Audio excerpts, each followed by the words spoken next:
Set? Yep, you are good to go. All right, I'd like to call to order this special Board of Finance meeting, March 15th, 2021. Let's open with the Pledge of Allegiance. Pledge allegiance to the flag of the United States of America and to the republic for which it stands, one nation, under God, indivisible, with liberty and justice for all. All right. Do we have any public comment? Is there any public comment? See any public in the I forgot to put it. There's no public attended right now, so. All right, so let's move on to the agenda. So we're here tonight for the deliberations and the Candlewood Lake Waterline Bond Resolution. So do we want to do the budget first or do the bond resolution first? Do we have the information we need on the bond?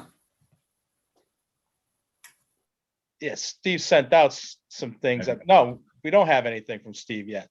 I don't think so. Yeah, I sent you this. Is it? Yeah, it's got all the numbers on it. When Right. I didn't see, I don't remember seeing it. Maybe you did. Yeah, I don't see it either. I'll send it again. Sounds like we're doing the bond tomorrow. So basically what you had was the Board of Selectmen sent a request for the 1,000,009, right, with the supporting documentation. And the Board of Finance approved the 1,006,099. And I think the confusion here is we have to approve the total cost of the total all in, right? The entire package, even if we're going to get money back, we're getting money from the schools as their contribution, right? So I think it was just an error. Let me just send this to you.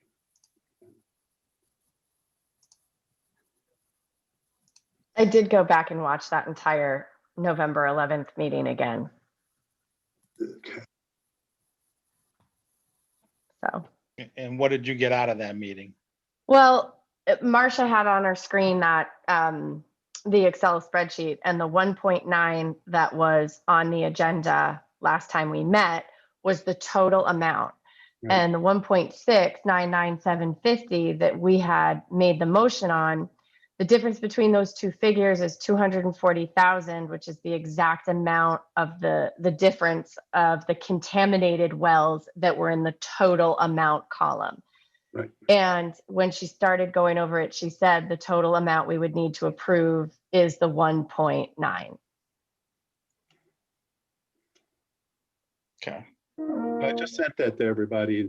If you look at it and then scroll all the way down below the properties. The 1.699750 is the total in the water line column. It's just missing that contaminated well. So I think therein may lie that confusion. Yeah, because we had 1,000,000 for in construction, 164 in contingency, 240 in contaminated wells. That totaled up to 1,804,000. There are costs that are not eligible for the loan, which were 135,750, which brought us to 1,939,750. And then it lists where the cash would be coming from, you know, where the funding would come from. So out of that 1.8, 3 and change comes from the schools.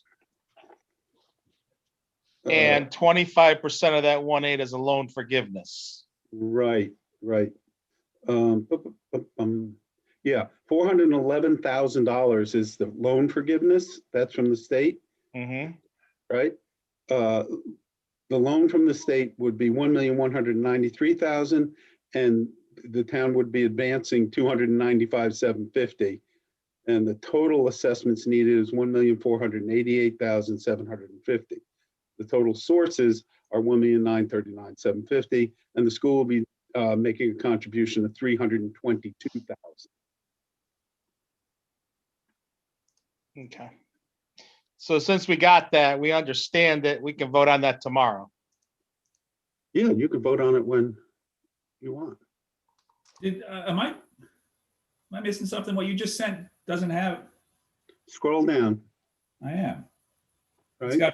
got it's got attachments for the budget. It's got attachments for electric and gas. And that's it. I thought I sent it separately, but I just sent you another email. I'm looking at that email right now, Yeah, and bottom line I see is a 1699 number. Are you looking at it? Okay, I'm missing something. All right, fine. Yeah. Dan, I just sent you a screenshot that I Ah, had on the taken in my left. phone. If that Yeah, helps on I your see cell one. phone. No, On the left-hand side. Got to go to Yeah. back to the left-hand side. yes. C55. Gotcha.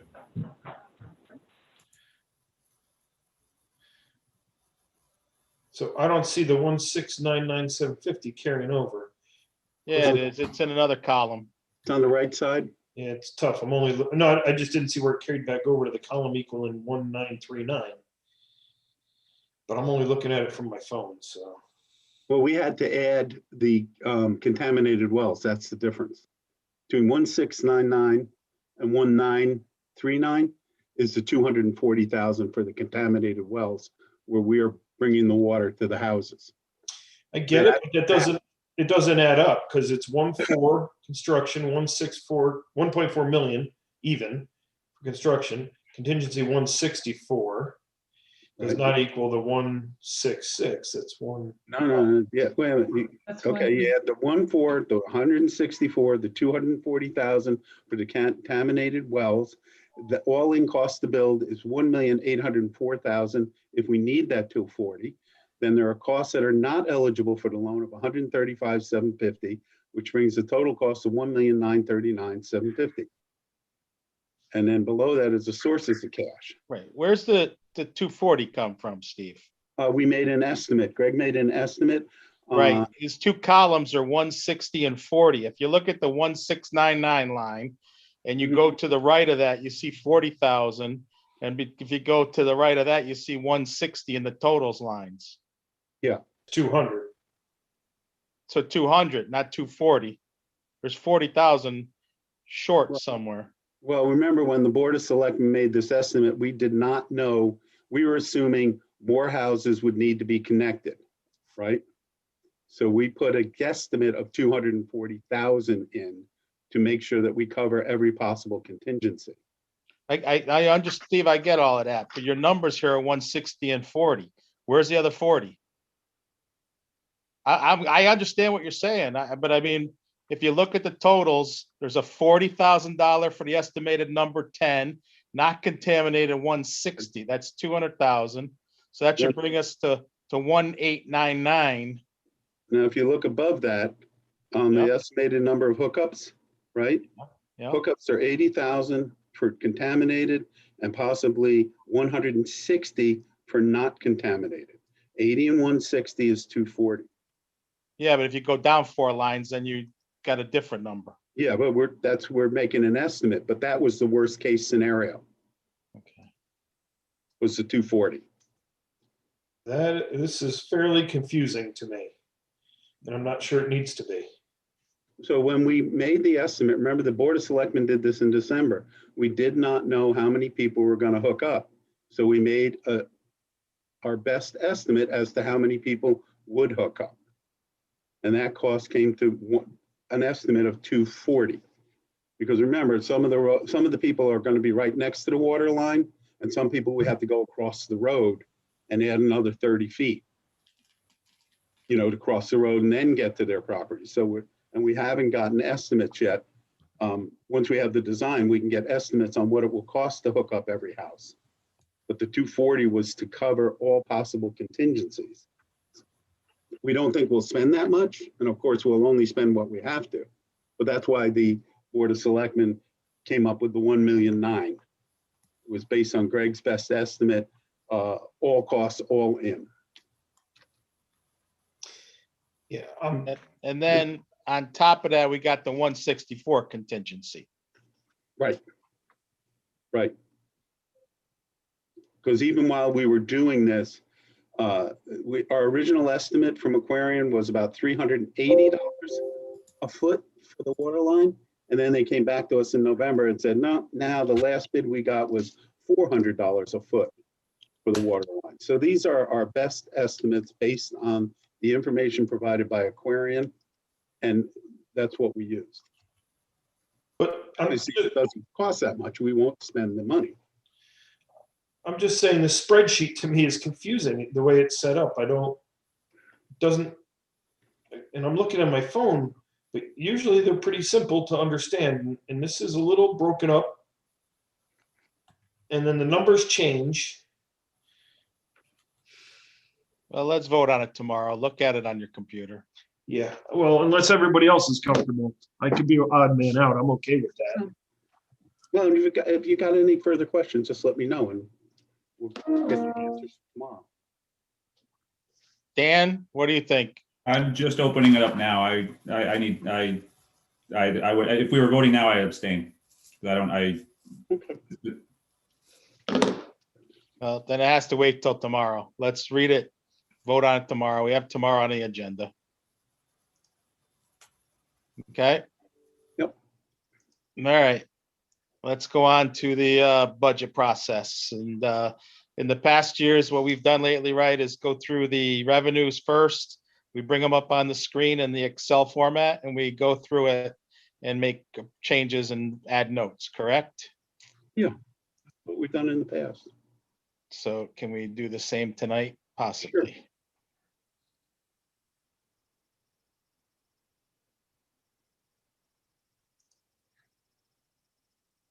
Marcia, can you bring up the expenditures? It should be on your screen. Yep. Can you see it? Yep. Okay.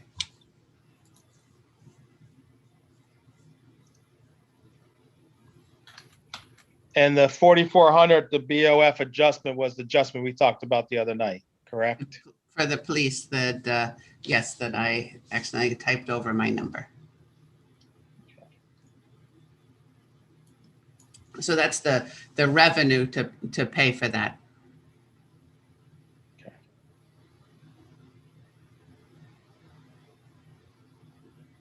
So then our tax revenue has gone up a little bit, correct? Correct. That, so if you want me to, I can walk through Yeah, these let's numbers. walk it through. Yep, go ahead. We'll do it fast. You've already done it once. We'll do it fast tonight.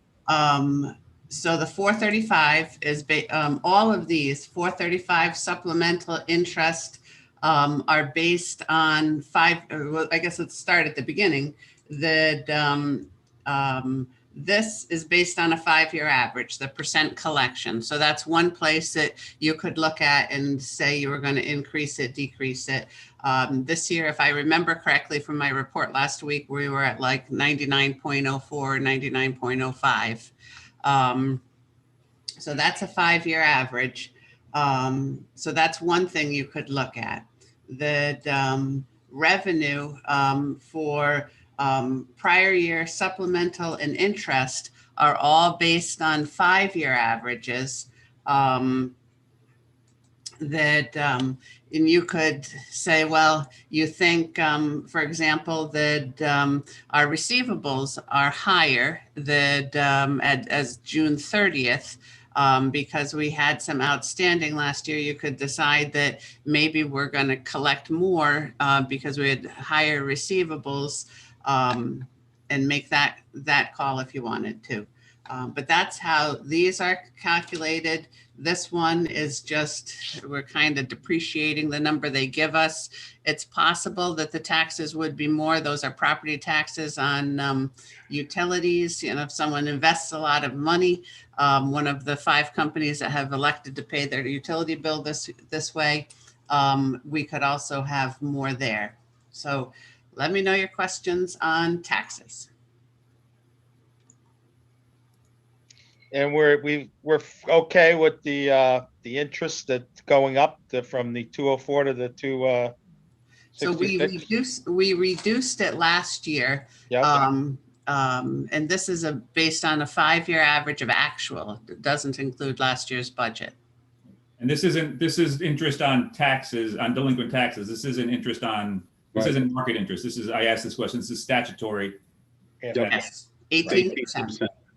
Right. So it's different interest than, So we're comfortable with that number. It's direct relation to overdue taxes. It's pretty easy to figure out. yeah. So, yeah. I had notes just with a question mark. Do we think it's a tad high because of the high collections we've had this year? But 5-year average, I'm comfortable with those numbers.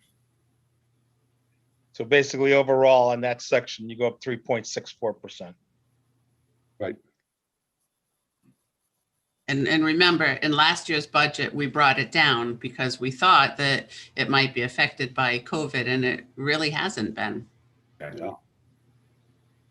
So from our point of view on the Board of Finance for that section 41, are we all good with it? Yeah. I'm good with it. Yeah. The Yeah, I'm generally accepting for now. the current year tax revenue is a plug that we get to at the end, but the rest of them I'm comfortable with. Correct. All right, let's go to section 42. So section 42 are building and permits. The big one here, building permits, that we tried to segregate out. We went back 5 years to pull out big deposits over $25,000, and figuring those were developments that may not be recurring. None of it is recurring, but this year you might put in a generator and next year someone else might put in a generator. So we pulled out the big ones over 25,000, and the things that were not big ones, we took the 5-year average, and for the big ones, we have gone through with the building department and looked at their schedule of big developments and when they thought they would be getting money in for each of those. Health permits is pretty consistent. So that's a 5-year average. Planning and zoning is a 5-year average. Fire marshal, same thing. The public works, we could probably add some because I was thinking it was excavating, and I was thinking it was recycling permits there, and we've stopped recycling and we've still had permits. So looking into it, it's driveway permits. We could put $1,000 in there for driveway permits to make that better. What's our average year on driveways? Is it 1,000 of that is driveways? It looks like it's going to be 1,000 this year. Right. Then I'm comfortable keeping 1,000 in. Okay, I didn't have it divided out in prior years. So, No, 1920, it was 2,400, so 1,000 is probably very reasonable. so that included recycling and driveway. Yeah. The hauler permits, that they stopped paying us money, and now when we sponsor a recycling event, we get a discount on it. So it's not revenue. We're still getting the same, but it's not revenue. So when we do the hazardous waste, they give us $10,000 towards that cost. So you've canceled that out on some other line. It's Right. in the expenses would be, Yep. would account. Whatever line it is in the expenses, you cancel Yep. it. Okay. And then vendor permits. We haven't issued a single vendor permit, and until pandemic is over, I'm not going to issue them. So they'll come back next year, but it's not going to be a huge amount. 1,000. So Yeah, right. Even if it was 500, but not worth putting on there. I Yeah, agree. no. Yeah. So you're sure you're okay with the planning and zoning permits and fees? Because that number looked like it was trending down a little bit this year, estimated 70. You're okay with the 70? Yeah, I think we're very comfortable with that. If you look at prior years, although, our original budget was down last year, 56,000, it's up. I think people are going to continue to do projects around their houses. Okay. I think, this is just my opinion, that work from home is here to stay. And I think a lot of people are going to continue to do that. So like a lot of people, they want to add a room, or they want to, add a generator so they have power, or they want to put a pool in. Pools are incredibly popular. I'm comfortable. So, yeah, I'm on the building permit and fee. That math of what you're calling large projects is over 25,000. My gut, and when you have a formula, I just find that formula to be a little flawed, and I always seems like we seem to be high on that, or low on the guess for that revenue, and I think 360 is low. But I would agree with you, Mark, but we wanted to be very conservative.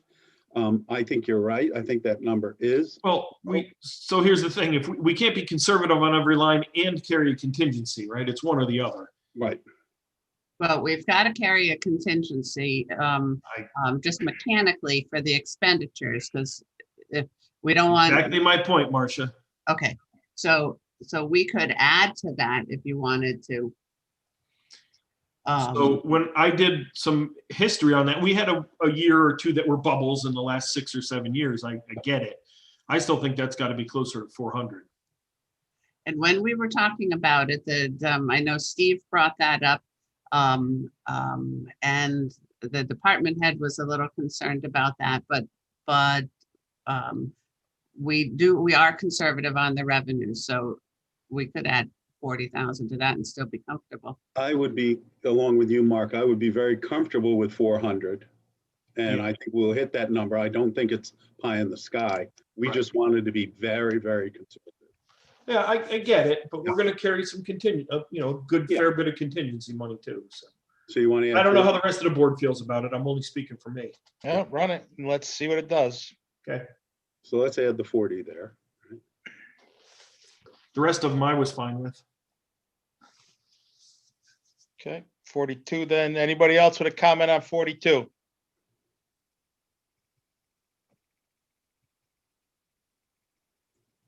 Nope. All right, let's go to 43. We were pleasantly surprised by the state here when we got the numbers. So we use their numbers, Right, that's a direct state number, correct, Steve? direct statement. But remember last year, we didn't have the numbers when we did this, so we took a haircut. Right? Yes. But now we have the numbers, so I think we should go with the numbers they gave us. Yep. I would like to make one correction that, oh no, that's not that column, that, never mind. I had said that this was the lower number they gave us. I was wrong on that. This should be higher and the contingency would be higher. As we talked about in the meeting last week, that I'm going to be asking for a budget transfer because it's easier to compare the numbers when they were 100% and pull the contingency out. And this should be higher with this contingency higher. So I will fix that. I'll ask for the transfer and fix that presentation. But the net is still the same. I see what you're saying. Right. And yeah, but to not muddy the water, I agree, Steve. The state gave you a number, and that's what you went with. I like it. Yeah. And there's a few numbers. I mean, these little numbers are not the state numbers. That's about it.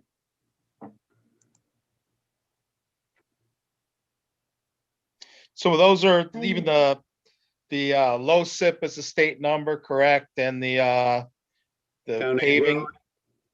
Paving, yeah, the town aid road is a state number. okay. Yeah. I think, let's see, these three Yeah. are not state numbers. This one is not a state number, but it's based on the expenditures that we've not had that in there before. But because that was going into their asset forfeiture fund, and it's not asset forfeiture money. So last year we moved the actual into the general fund. The expenses are in the general fund. The police pay for their bulletproof vests and get 50%. So they had 8,000 in their budget. So that's why we have 4,000 here. Okay. On the COVID reimbursement line, we don't anticipate any on that line? Well, we don't have any COVID expenditures in there. That we are trying to work on a plan for what we want with this new COVID money, and also try to work on that bump So those we're trying to work through. That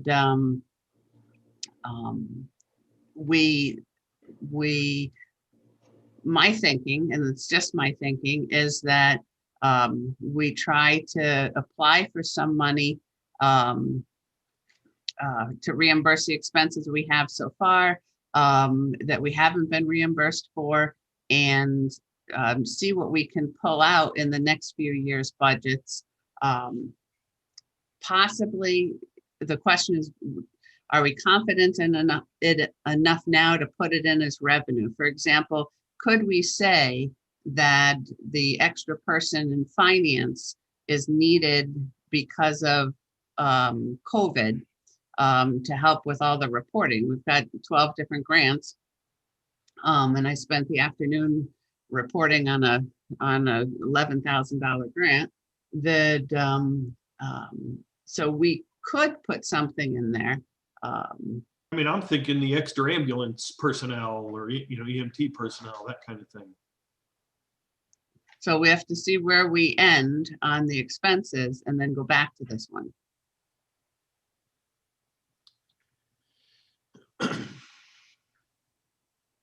And then, but if we do that, then none of that money is going to help us cover the debt bump. Or none, the whatever we put in there. Understood. So if you could keep a note that we want to come back to that one at the end.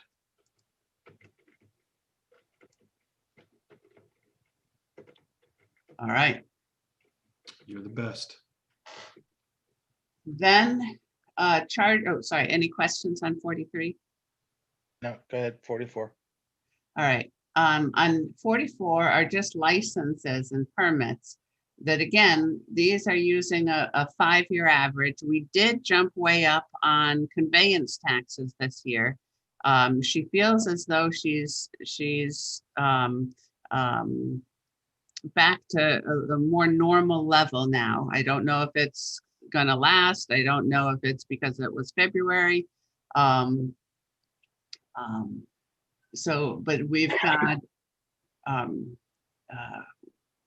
that we could say, well, we think it's gonna, continue or not, to add money to. So these are all town clerk related. So on the conveyance tax is when the homes or properties are transferred, right? Correct. That is correct. And When people renegotiate their mortgages, yeah, right, right. we get some significant fees from that. I Absolutely. think that's going to continue. See, I feel opposite. I feel like a lot of people did that already. The Yep. majority of people that were in trouble did that. And, when I look at typically in Brookfield, there's 130 to 150 houses on the market now, and there's 15 now. 15, And people are yeah. scared to sell because they can't afford to buy anywhere else. I'm not sure if that seems like a high number to me. So Which this one? is the 5-year average, right? Yeah. Who suggested raising it We could didn't raise it. suggest We raising didn't, though. We're using the 5-year average.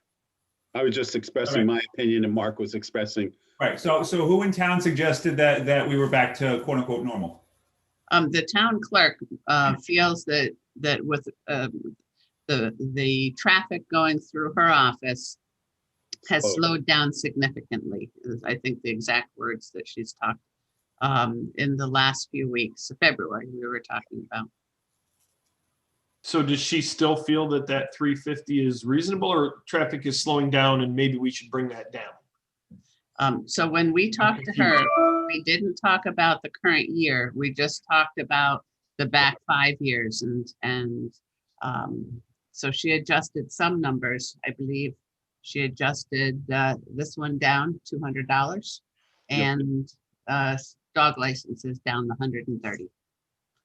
But So Steve, you're comfortable with the 350? Yes, I am. Okay. Senior center programs and trips. Programs she expects to be down. Obviously, the seniors are going to be very cautious about getting out, and so that's why that is down. And trips, we pulled that in the last year for 2 years to run through the town, and with all the requirements of bidding and things like that, she's just giving it to the travel agents, and they're going to collect the cash and do the trips. It's not going to be through the town. So instead of us creating a trip, collecting all the money for the trip, then paying the bus company, paying for the tickets to the theater or whatever, we're just going to completely outsource this to the companies that do this work, and they'll collect the money, they'll collect the fees, they'll collect the taxes, and do all of it. So it'll just come off our books. Yep, and pay the bill. Just to make somebody's job easier, we lose on 24,000? No, it wasn't to make anyone's job easier. It was because we were talking about whether we would go out to bid, and none of it really, it's money that just flows in and out. And so that process was easier before it came in, because we didn't go through those things, and this way they can do all the accounting for that. We don't make a profit on it. Yeah. So it's out of the revenue and out of the expenses. Police reports that police reports have gone, this includes pistol permits. It went up significantly in the current year. I talked to Chief Purcell. He does not expect that to continue, and he was comfortable with these numbers. So he does not think it's going to continue to increase, but we still increased it. Increase like it has At this year. I Number of think- pistol permits doubled in town almost. Yeah, in so this he year. I'm just getting clarification. So he does not think that that's going to continue. correct. Because we're saturated, but we are increasing that line item significantly. But again. Mark, Well, it was 21,000 this year so far versus the budgeted 11. Yes, Okay, it's way up. thank you, Eileen. I think that if you calculate the number of permits, and I did it quickly in my head at one point, that we normally get 77, and in the first 5 months of the year, we had over 250. We normally get 77 for the full year. So he doesn't think he'll maintain the current year's. Eileen cleared it up for me. I said, okay. Can I go back to the dog licensing fees? Yeah. Yeah. I would actually, I mean, it's a small number, but I would expect that to go up. I know more people who've adopted dogs this year than any other year. So it Yeah, actually, yeah, I the expect problem that is to go up. we don't have a high compliance rate. Oh, Lose money on every dog license we give out oh, because Why? we have to pay for the tag. yep, So we get, I forget what the fee is, $28, right? Versus Yep. $10 spayed, neutered. Yep. But we have to give the state like 7 of those $8. oh, That's their fee. So by the time we pay for the mailing to people, pay for the actual little green tag, we lose money on these. okay. We should charge a little bit more. You can't, it's state law what you can charge. Oh, That was my first thought 5 years ago. Let's charge a little bit more, at least cover our costs.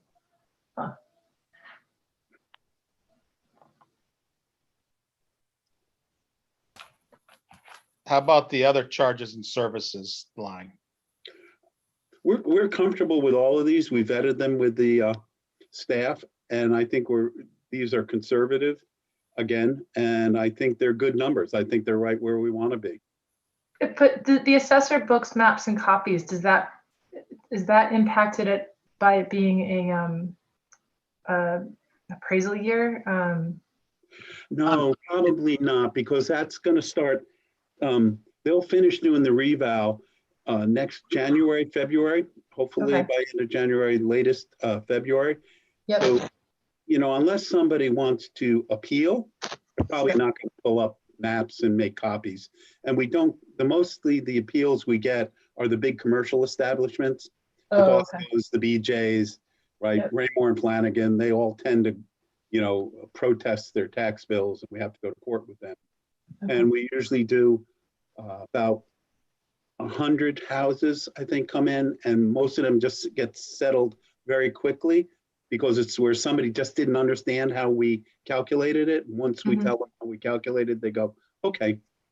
And then there's 15 or 20 the last time where we went through a protracted process on determining. So I don't think that's going to grow significantly. And this year, year to date with the town hall being shut down, I think the year to date collections are less than $3. Okay, so section 44 is good. No, I want Go to go ahead. back to that conveyance tax. I'm thinking that the 350 is too high too. It just doesn't seem right. I mean, even in the prior years, it's just seen it at 315 and 337 to, what are we currently at for 2021, Marcia? I think we're at 700. Yeah. We're Which pretty is my high. point that Yeah. I think a lot of people So that want to do it have done it already. That's kind of where I'm thinking is that obviously we're probably not going to have nearly as many homes sold, but even if we just stick to an average year, I don't know. I feel like we need to shave a little bit off of that. I don't know what everybody else is thinking. So this is the 5-year average. And this is the current year, but the budget that we're talking about. The current year budget, we dropped again, that thinking that real estate, at the time we did the budget, you weren't allowed to look at a house because you weren't allowed to go in. Who knew that the real estate market would jump? So What's that? these are- The very long, that long one. What year is that? this one is this was the estimated 2021 at the time. Right. Oh, okay. That's done, yeah. I don't have a problem with moving this down. How much would you want to move it down, Ricky? I don't know. I'd be comfortable with like 25K down, Comfortable with that. just so that it's somewhere more in line with the 18, 19, 19, 20 number. That'll put us right in the ballpark with prior years, 315 and 337. Yeah. Okay. What does everybody else think? I agree. You know what I think? I'm happy Go ahead. with 25. Go ahead. Did you change it, Marcia? I Marcia, did. did you change it? Yes, I did. Okay, sorry. I didn't see it. Police fines have been $5 so far this year. Most of the fines that are charged for speeding and stuff go through the state, and we get it back in interstate revenues up there. Blight fines, we didn't put anything in for that. Wetlands. If I could just, the reason we did that is these take significant amounts of time to collect. So we have two choices to collect it. One is the people actually pay it, but that has not been our history at all. The people pay the fines and clean up their properties. Or two, when they sell the house, we have a lien on the house, and we have to perfect those liens, and we have them on 3 or 4 residences now. And or we go move to the extreme step of foreclosing to pay for the fines.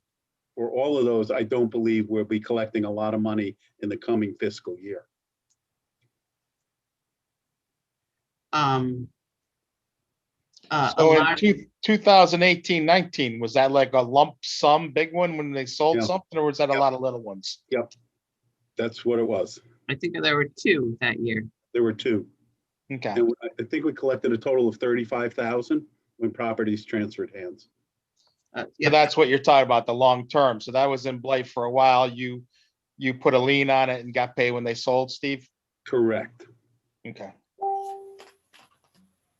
alarm fines are down just a little bit. We're finding that they're down this year because people are home.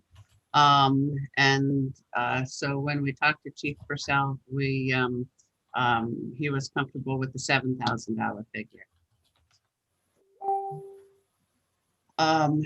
Interest income, we gave a calculation, just a quick calculation of that. We're just not getting anything.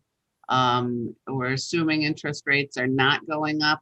This year we had a significant amount of money that we were holding because we bonded in August and we haven't started the construction yet. Next year, if we bond in August and start the construction, we won't have that much cash. So that's just way down.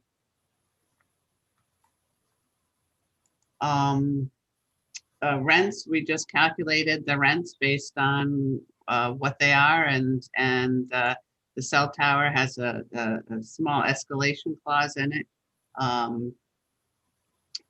So that's how those are.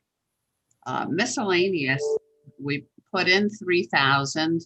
The extra money that we're getting in the past that we've gotten from miscellaneous is from Kerma, that and they sometimes in May or June declare a dividend, but we can't count on the dividend, and we don't always get the dividend.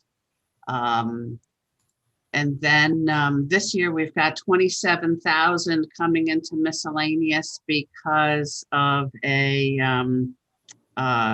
change in ownership that I've never seen before. Some sort of a tax that goes through the Department of Revenue Service, and they sent it to us.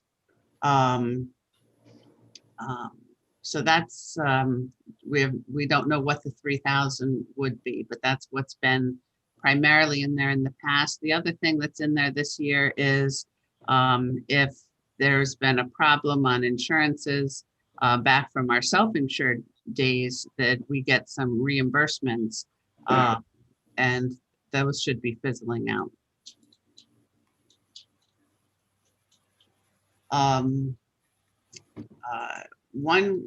Assets, proceeds from asset dispositions. We did put the trade-in values. This would not be here. This would be an outright sale. We're doing a little bit better this year. I don't know what to expect for next year. And then the use of bond premiums. That is, we had 1.8 million of a bond premium, and the selectmen wanted to preserve as much as we could for the debt bubble. So on that, do we have any comments on the bond use, the bond premium? Mark, Dan, Eileen, Brianna, Ricky? We covered this in the presentation. I asked my questions then. The fact that we have to use a decent amount of it now, I seem to remember, I have to check my notes, being comfortable with this number. Yeah, this is the amount that we have to use. Right. So the other 200,000 we would hold over as long as possible. Yep. Yeah, my initial thought was to split it further, but you can't, so I agree. I agree as well. Anybody else agree or to have comment on that? Okay. All right. I just gotta check my formula here. Okay, so then anything else on revenues? No, the only thing we had left open was the COVID reimbursement, which we were going to review down the road. Yes. Right? Yes. Everything else, I think we're fairly comfortable with. Yes.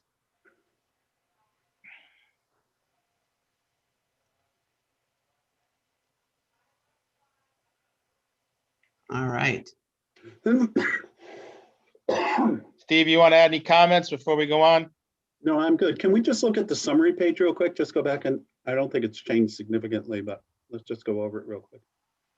So we're at 1.47 and town operations. What are town operations going to? Can we scroll? 1.62. Okay. Okay. So the mill rate went down slightly from those changes.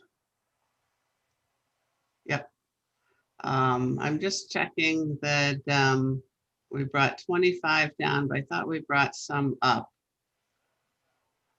Building permits. But building permits up 40. Trying to, The net is probably right. all right. I want to double check that before when you guys discuss something else, I'll take a look at that. Okay. What do you want to do? Expenses? Sure, let's keep going.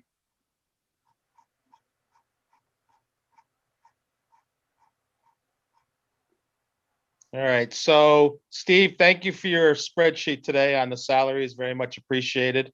I think we'll leave all that off and let's just go through the expenses and then we'll talk about, after we can review the spreadsheet you sent us a little bit more, we could talk salaries. How's that? Okay. So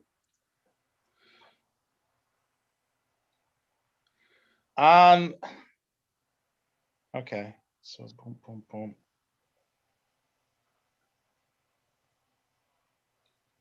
I had on question on line number 53015.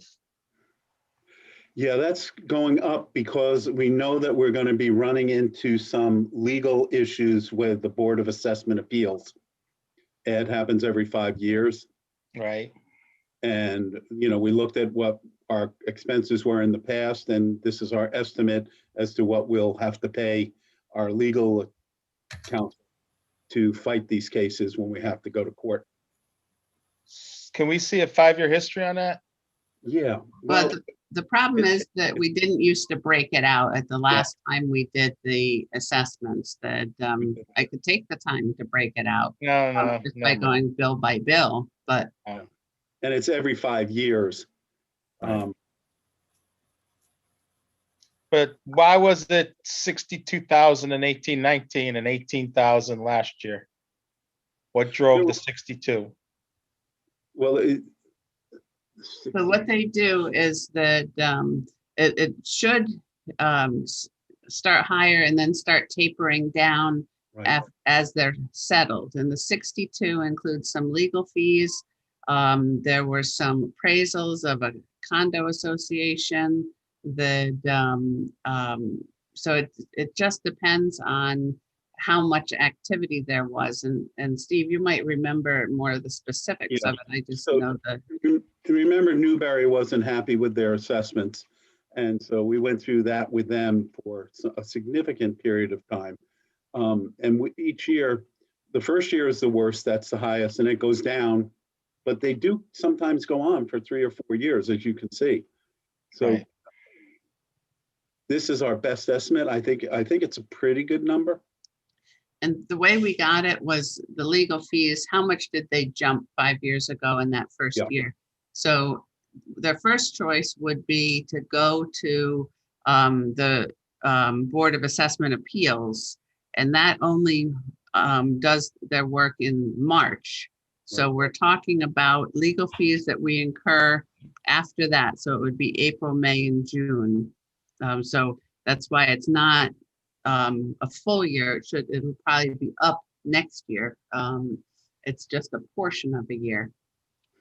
But next year, the town will have a much better idea on how many actual cases we have, how many people are disputing their taxes.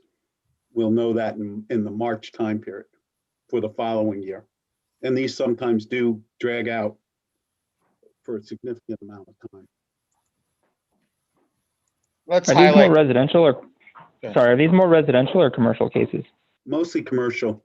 It's the commercial that, they have lawyers, they have these firms, these companies just have lawyers who do nothing but dispute tax bills.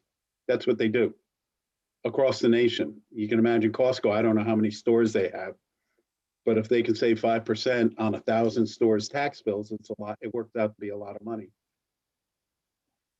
Typically we win these.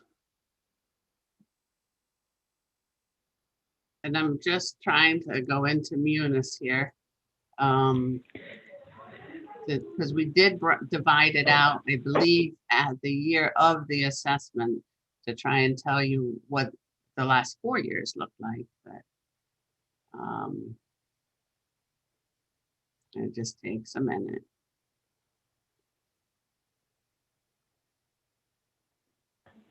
Steve, random question. Do we ever appraise commercial property with, from based on like an income-based approach? No, I don't. No, we don't. We hire a commercial appraisal company to do these, and we don't do it from an income standpoint. Okay. I wish we did.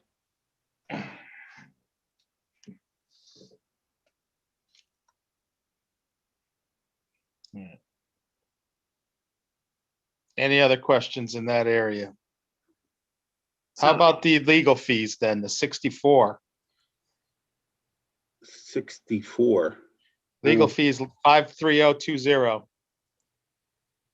3020. Wow. Next So line.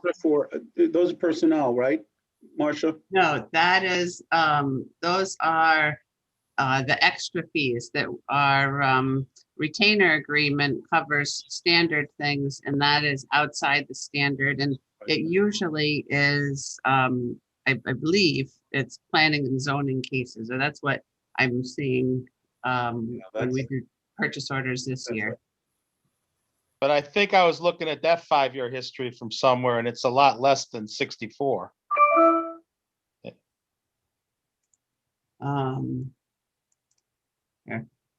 We can go back and check. I think I have it right here. Why Oh, you can't know I that. unhide? Yeah, this. Just highlight this to format column auto fit. Yeah, but Yeah, because you got columns C, D, and E hidden. Well, yeah, it's not, why is it not letting? I got it. The budgets are all over the place in that line. 16-17 is 190, 17-18 was 236, 18-19 was 63, 19-20 was 36, and then 64. So it's all over the place. I don't know what the actuals are, but that's what you had in the budget line, the columns. Okay. Yeah, go to view. You probably have it. Yeah, probably have the panes frozen or something. I protected it because I accidentally typed over, and I think that that is my issue here. Okay. But,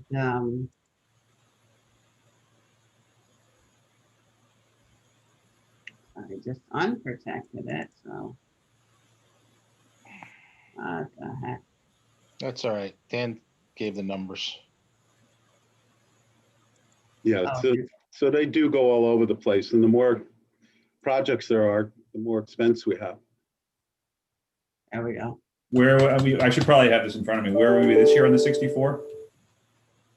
Through. It looks like let me go to my other page. Let me freeze the panes here first.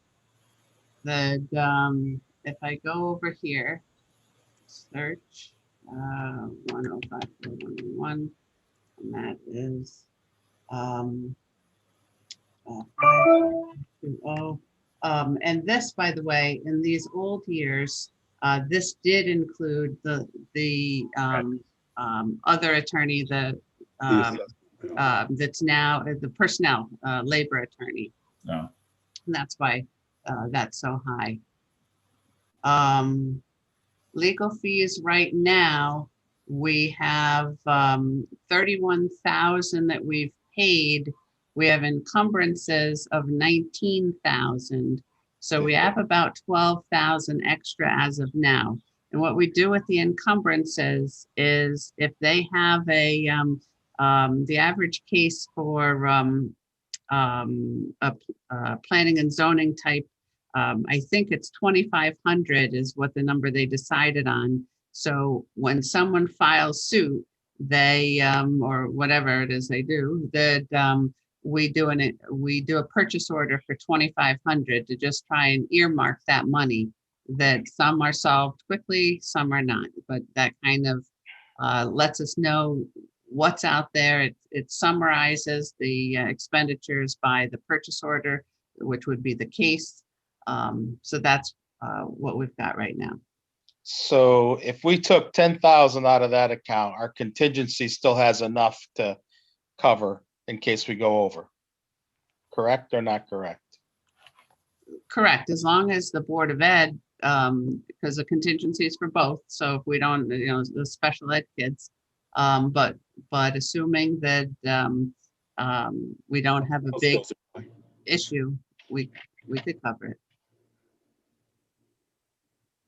So we had this discussion at some point over the last several years where you put policies in place to prohibit people from just calling town attorney on their own without getting it approved. How is that working?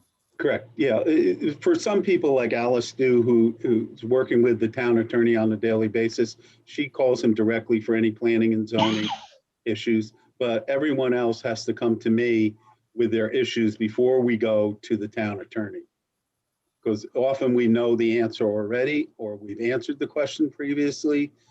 And so that goes through my office when people want to go to the town attorney. They ask permission. This is personnel line though, right? That we're talking about, the 53020, or no? Did I miss In that? old years it was, but in those years highlighted, it included personnel. But We've got now that. it does not.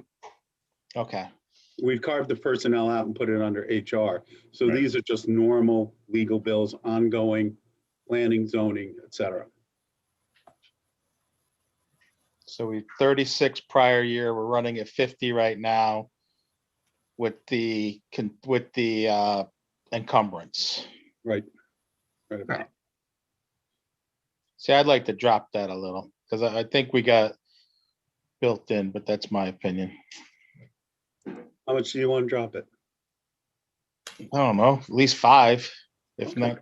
Yeah, I was 10. thinking between 5 and 8, so I'm fine with 5. Go ahead.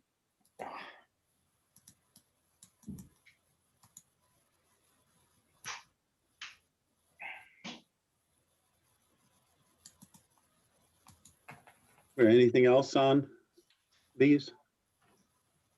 Where do we stand currently on the legal notices? As of today, we still don't have to advertise in the News Times right now, so we're saving a little bit of money. But the governor's orders expire, I believe it's April 19th, and he has been opening up the state considerably. So I think he's going to not renew at least some of the executive orders, and one of those will probably be the advertising one. There's a pretty strong lobby in Hartford from the newspapers.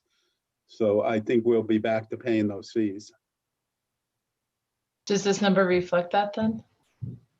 Yeah. Yes. Yeah. I mean, it's such a small audience that it captures in in Brookfield. You You're could put a absolutely- Facebook post out and capture more than the News Times captures in town. Exactly. Every year they try to get this out of there.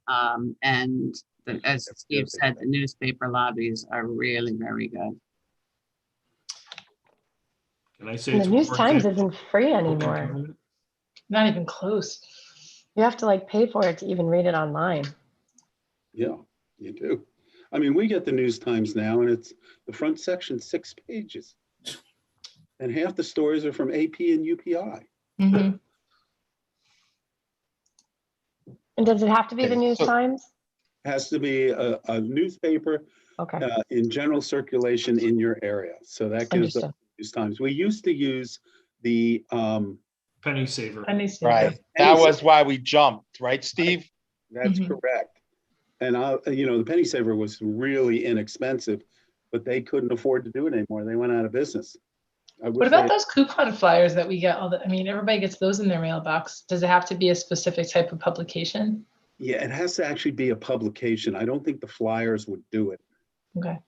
Yeah, No, we had that- asked Tom Beecher from the land use side when the penny saver was closing up, and Yeah. you only had to meet a certain amount of households that made it to in town, and blah blah blah. News Times was the only one that qualified. Right.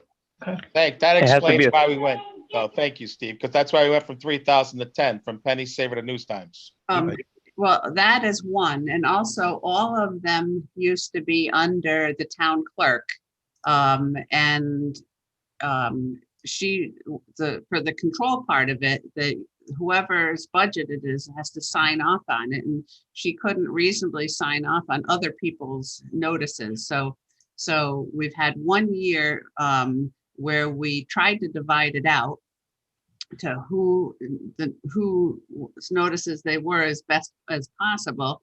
And then it wasn't a good year because we had COVID that hit and shut this down for 3 months. And for in Steve's budget, those 3 months are where he does a lot of it with the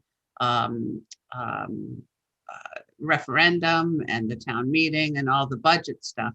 So we don't have a good history line by line other than a manual and analysis. Okay. Travel and supply. Other than that, I really don't have any issues with that section right now. Okay. On the expense side. All right, let's go to the Board of Finance. Everything went down in this section. Yeah. And purchase professional services went down because last year we did the inventory that we're working on now. Or in the current year, we did the inventory. That was really the drop. And sporadic wages went down because we did an analysis, again, a 5-year average of the wages, of the number of hours. Okay, next section, finance. Go down to the expenses, so we're down to the purchased.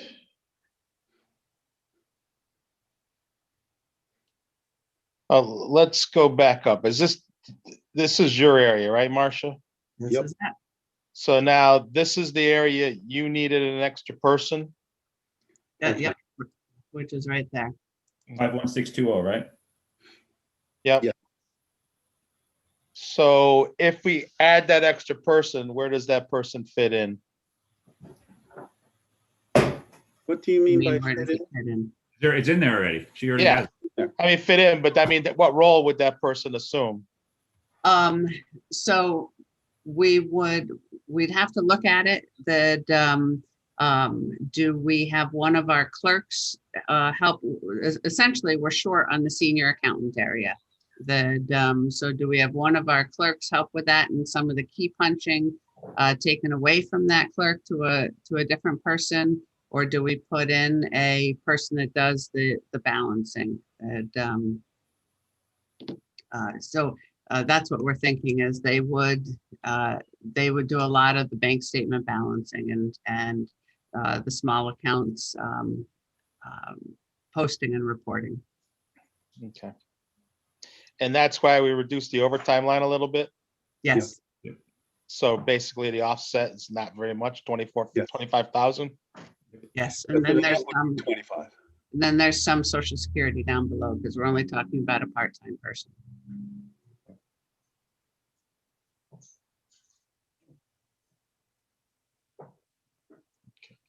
Any questions? I should probably know this, but where's the audit? It's in your section. It was up top. It's up here and it's only our portion. WPCA pays a portion and the Board of Ed pays a portion. Yep. And that's so that number is, we already have the agreement based on that. This is that. Yep, and this is Yep. the last year that we have Yeah. on that agreement. Yep, okay. And that's gone progressively down. Marcia's doing a lot of the reporting herself, so she was able to negotiate a lower fee. Yeah. Very But their fee in the contract goes up $1,000 a year. Right.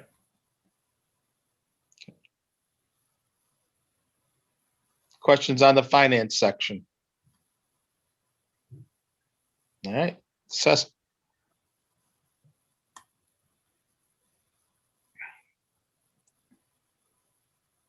On the assessor, the weird part of the assessor is in the software that we have money in capital for reval, and there were 2 fees that we have as operating fees. They said, well, these you wouldn't have to pay us for 2 years, and these fees you wouldn't have to pay us for 3 years. And so what we thought we would do is try to keep this, I think it's in here, try to keep this stable and make that,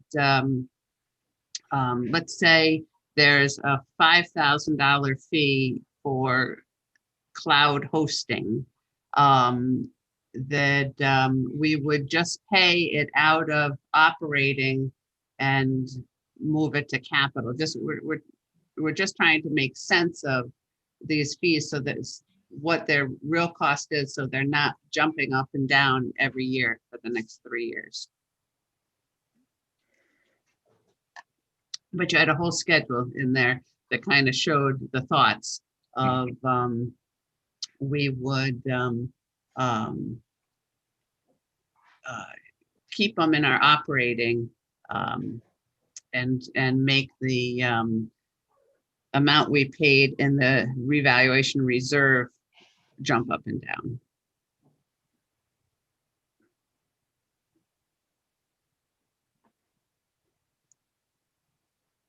Any questions on that area?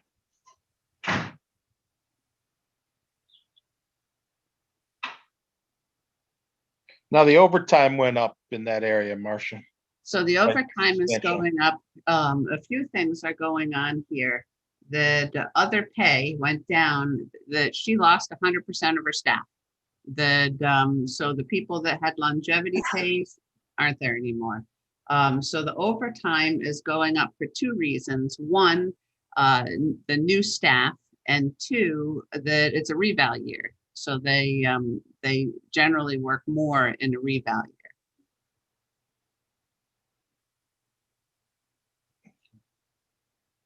How long is the reval going to last, Steve? Over 2 years?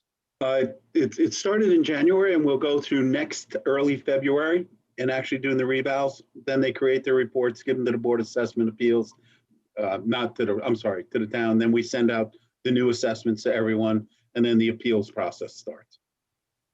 Okay. So these people will be working right through January, February on some overtime. Right. And we talked about too, that overtime's the first 5 hours of straight time. It's not time and a half. Correct. All right. The Board of Assessment Appeals, that same reason. We did the 5-year average, and then she said, well, it's a reval year, so there's a lot more people going, so that the clerk needed more money there. So that's the big change, $1,400 more. Okay.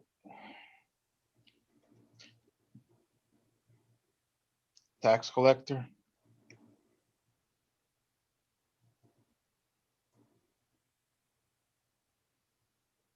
Any questions on the tax collector?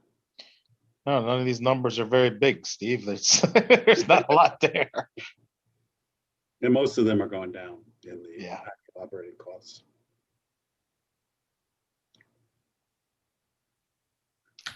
The postage, why do we, what's our current and why is that, what's driving that?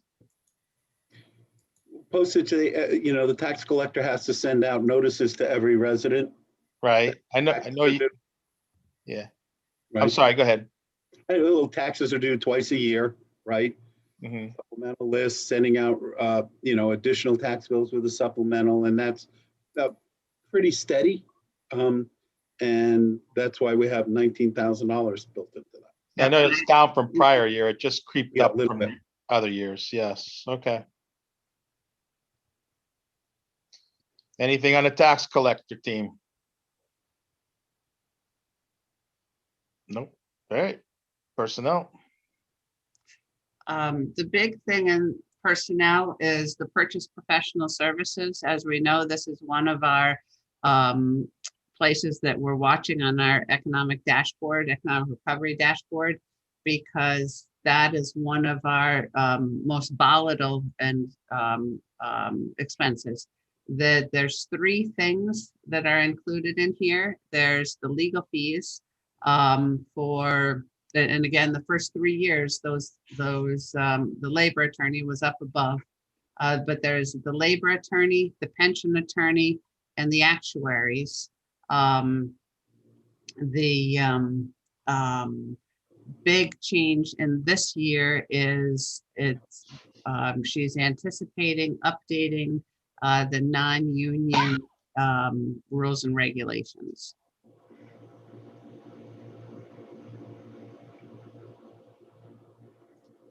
What does that mean? That it's been 5 years, and so the attorney just goes through and I believe it hasn't been, and this is just me from my own personal experience, I don't think it's been updated for the new pension plan and things like that. Yeah. You have to get them all to coordinate and to agree with the current law, which changes on an ongoing basis. Gotcha.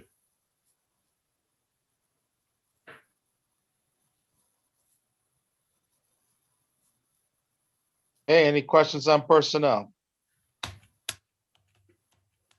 All right, on to IT. Dan did a really nice job on his budget, showing what the differences were and why there were increases that we talked about. And if you have specific questions, I will pull up his worksheet.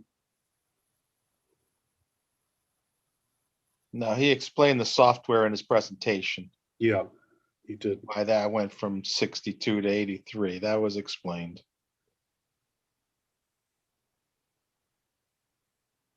I don't have any questions, team. I'm good. All right, town clerk.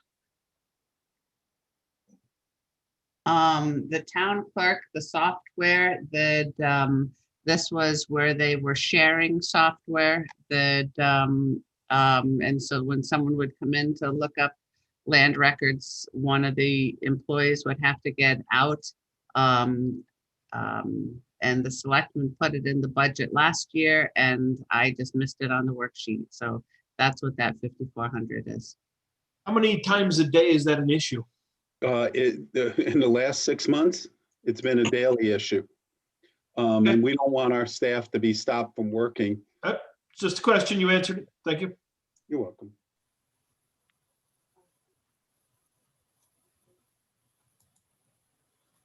Any other questions? Okay, registrar of voters. Registrar of voters, really the difference is the big one is there was a one-time expenditure last year for moving the offices, and not much else changed. I think this is absentee ballots, but I Yes. do not remember for sure. So we thought that we were going to have to buy new desks and equipment, and we didn't have to. We were able to repurpose. That's why we didn't spend the 3,500.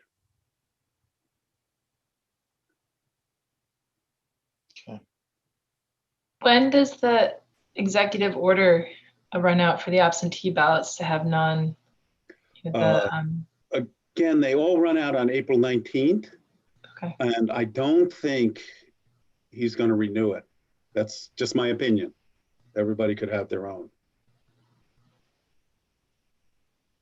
Do we need, what was the, I mean, because I know that the cost of sending out the absentee ballot was, I mean, we had primaries and the presidential election. But if that number has that number been considered for a municipal election or possible if there's a primary? Yeah, everything is taken into account. You know, if we run over a little bit, like a primary, we don't usually, most years we don't have a primary, but we could have one, right? Yeah. And we might then run a little bit over. If they continue the absentee ballots, Yep. say through the November election, the last time the Secretary of State sent out absentee ballots, but we had also purchased them because we weren't aware. She didn't tell us until we had already purchased them. Oh, So okay. it's a guess. It's a guess for everyone. Is that something that we can put under our COVID costs? Yeah. We I think did. so. Yeah. We did get reimbursed for some of them under our COVID costs, and the rest we should be reimbursed for with the this new money. Right, that's what I was thinking. Well, we haven't been the new money. Yes. Yeah, because this is clearly one of those items. We would not have had that in our budget in last year's budget, and that's what they're using as the base. So it's Right. a new expense in a following year, so it would qualify, we think. That's what was going through mine. Thank you. Thank you. All right. I'm okay with that too. Those lines. Go ahead. Next. This is land use planning. The biggest change is office supplies in that they consolidated all the office supplies together because it's all one office, and to have all these little budgets didn't seem to make sense. So that is their biggest difference. What about the outside services line? It was crazy. If you look at the 5-year average, it's crazy. And then, Yeah, this is where we may need extra counsel or hire an expert for us. It is very volatile because it depends on the projects that come in, right? What we need and what we don't need. In many cases, we can ask the applicant to pay for our third-party fees, which we do in most cases, but then there's times when we do need some money for our own experts. Yeah, I'm just pulling that up to see if she gave us more details on that.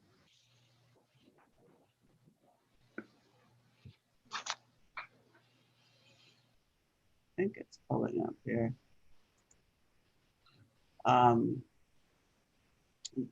This is her details.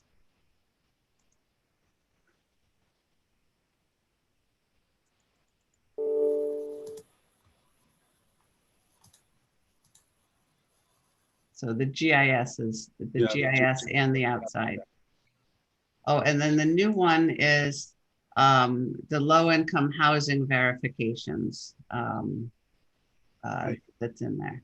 So yeah, so we're going to reapply for our moratorium in 830J, and there's a ton of work that is behind that in order to apply. any questions on land use, team? Nope. All right. This is building, and the big difference is office supplies that went up above, and seasonal. It's one employee that's shared. We only post the actual to one line, so we moved the budget so it would agree to where we post the actual. Okay.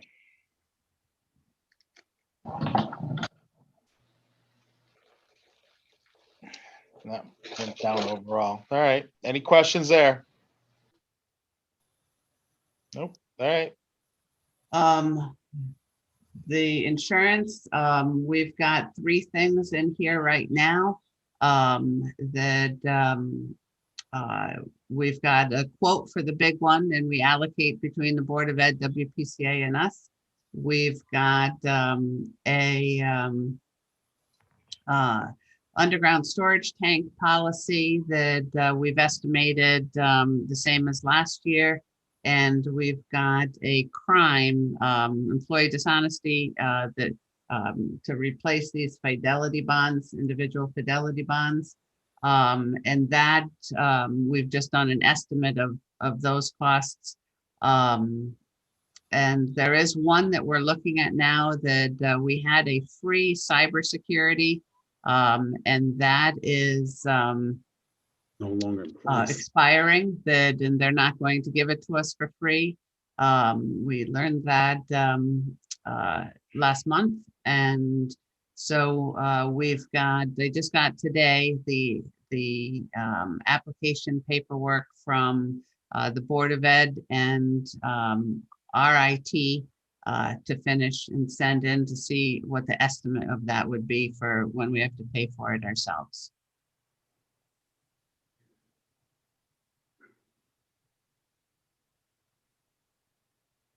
Okay.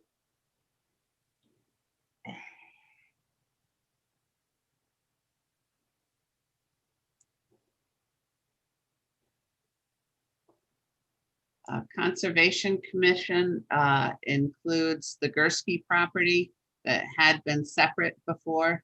And I believe there was, painting or reciting, there was some project in there that is not being redone. Yeah, so you remember we painted the little house on the Gursky property? In the future, we're gonna have to do something. It doesn't have heat or it's not an operable building right now, but at least we've made it safe and nice looking from the street. I would like to fix that up at some point and possibly rent it out, get a little bit of revenue for it. And so these are the services for all the maintenance and upkeep on the buildings that we take care of.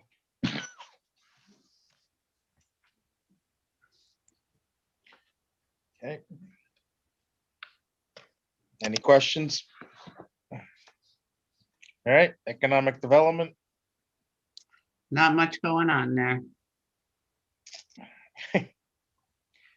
Yeah, the whole department, 2,300. Yep. Yeah. Okay. Community development. So this is Greg. Go ahead, Marsh. And community development changed a lot, just so we had a change in directors, and there's a little bit of a change in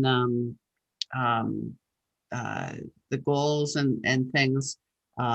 So we had, that's what accounts for a lot of these changes over to the side here.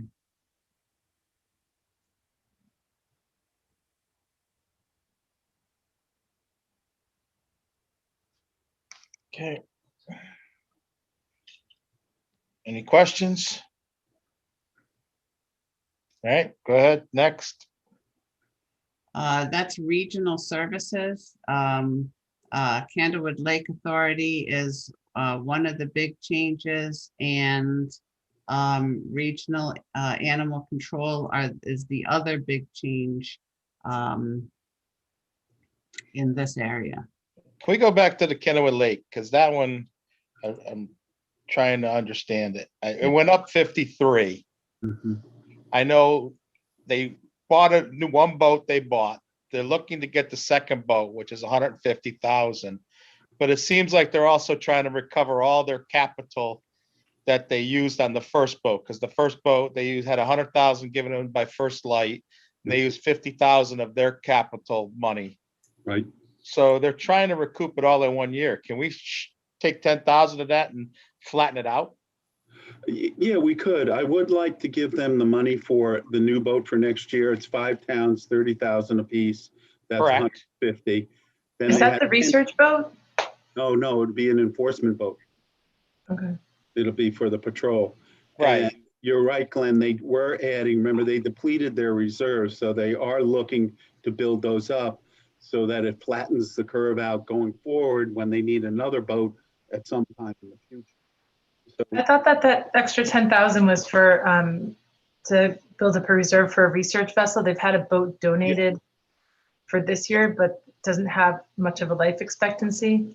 But that's what they use to monitor like the carp and the invasive species and whatnot, which is definitely important to the health of the lake. yeah, I agree. That is part of it. I think that was 10,000 out of the change, and then they wanted to build up their reserves. Right. So we could put the boat in, and here's the issue that we have. The 5 towns that surround the lake all have say on what goes on with the Candlewood Lake Authority. If 3 of the towns agree to a budget, we pretty much have to stick with that budget, right, that they've agreed upon. Did Right. all of the towns agree to fund the second boat? Because I remember when they came to us the first time, there was a bunch of towns that were like, not happening. Yeah. Did we? So I talked to Don Lowe up in Sherman. They are funding it. He spoke to Pete Bass. Pete Bass is funding it. We have not heard from Mr. Cabo and Danbury yet, or we haven't gotten any indication from New Fairfield yet either. But it looks like Sherman and New Milford are on board with the increase. That's with the 30,000 for the second boat, Yeah, 30,000 for the second boat. So not they're with this whole 53,000. right. Right. I mean, I could be convinced of the 30 grand plus the 10. Yeah. That's where I'm at. I don't know how you feel, Eileen. Yeah. And if we agree to the 30, then that's 3 towns. So does that force the hand of the other 2 towns, like you said? Yeah, it would. Okay. It would. Mark, I'm comfortable with that. Because what I don't want, Brianna, is for us to say no now, get a vote in, and then another town jumps in, says yes, and now we're 30 grand in the hole starting off. So I agree. That's why I said Yeah. if that Right. means that we force the hand, then that's definitely It is what it is. something I'm good with. You know, we all wish that they had, they tried to bring for the last 10 years budgets to towns that were extremely reasonable, but they didn't do any capital planning, which they probably should have, and ask for a certain amount every year, like we do with the fire companies, and reserve it. And they didn't do that. Now they're trying to play catch up. And that kind of whacks our budget right out of, I mean, that's a big increase. But they have a capital plan now, so we have something to look forward to. So I think, get on the right foot and move forward with it. So I'd be comfortable with taking 10 out of that, because I think it would allow them to continue to do what they need to do. They can continue to do all the studies they do, get the second Marine Patrol boat, and then start to build up the reserves next year. to be clear, I was talking about taking 13,611 out, giving them the 30 plus the 10. Okay. Well, they also had an increase in, they pay about half of what I'm drawing a blank. I understand. Leona pays their patrol officers. So they've had some pretty significant turnover. And part of that is to give, to raise the salaries and the number of hours for their patrol. So I wouldn't want to take it all away from them. Yeah, they've been asked to decide how cover use more it. hours for Yeah. the patrol going into the nighttime. So there's an added expense there too. My thought is they can use the other 10 at their discretion, whether they want to put it into a fund or, we obviously can't tell them what to earmark it for, but that's where I'm at, 40 grand total. So you want to take 13,611 out? Yep, that's me. Oh, yep, but let's talk with everybody before you do it. Dan, I could live, I like where Mark's going. I'm okay. Ricky, Is there any risk if we pull the 13.6 that if the other towns vote to fund it in full, that we also have to fund it in full? Yeah, that's the agreement. So we would have to come up with $13,000. But right now, the other towns are just funding the boat. No, from what Don told me, they're doing the full funding.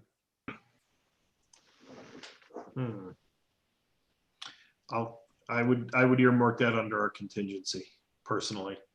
Yeah, it's only 13,000. We could, Eileen, If we're willing to consider it for contingency, then I'm comfortable. I just don't want. We know that the lake is a big draw in our town and there's a lot of use and we just need to maintain. And I think they're moving it in the right direction with the capital plan and all that so that we can at least anticipate costs coming down the road. Correct. So they've done what we like to see. now they may come back to us. I don't know if you know this, but the zebra mussel has been found in Candlewood Lake in more than one location. This is not good news. And they did a drawdown this year, a bit lower than they have, but Yes. they can't do that every year, else it impacts the No, First Light other won't do it every. species. So it's good we had a real good cold winter, and that'll help. But there may be, I don't know, there may be additional requests that come vis-a-vis the zebra mussel. This is not an easy thing to fight. But that's down the road, just so you're aware of that. Brianna, I'm okay with basically, I don't mind keeping the 13 in contingency just to be safe in case that way we don't, we've somewhat planned for it. all right. I think we're all in agreement to support the lake. It was just a matter of trying to fill up their whole capital bucket in 1 year, Steve. Yeah, That's no, all. I absolutely see your point. I mean, that's the only thing. It's not a matter of supporting the extra time or whatever. It's a matter of, like I say, we can't fill our capital back up sometimes in 1 year, right? So we got to do it over a course of years, so. Yeah. All right, let's take it out.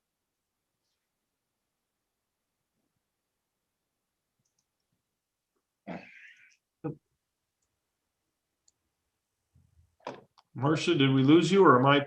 No, I'm just trying to get it back.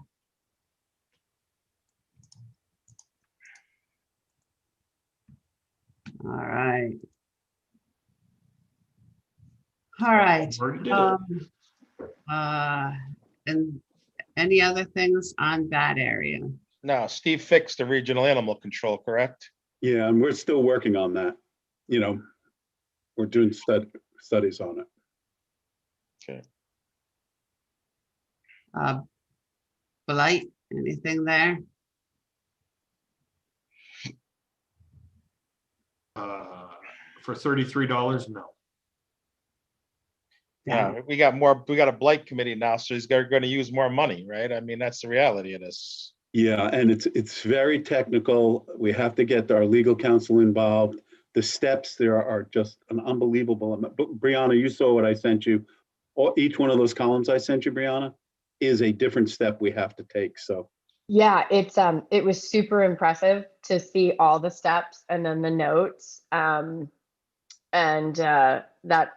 a lot of work. Yeah. And I can see now why you said it's so much time. it is. Because I was going through everything. I was like, oh, it's like you got back to zero on a couple and then you start again. Yep. Okay. All right, blight, we're done with employee benefits.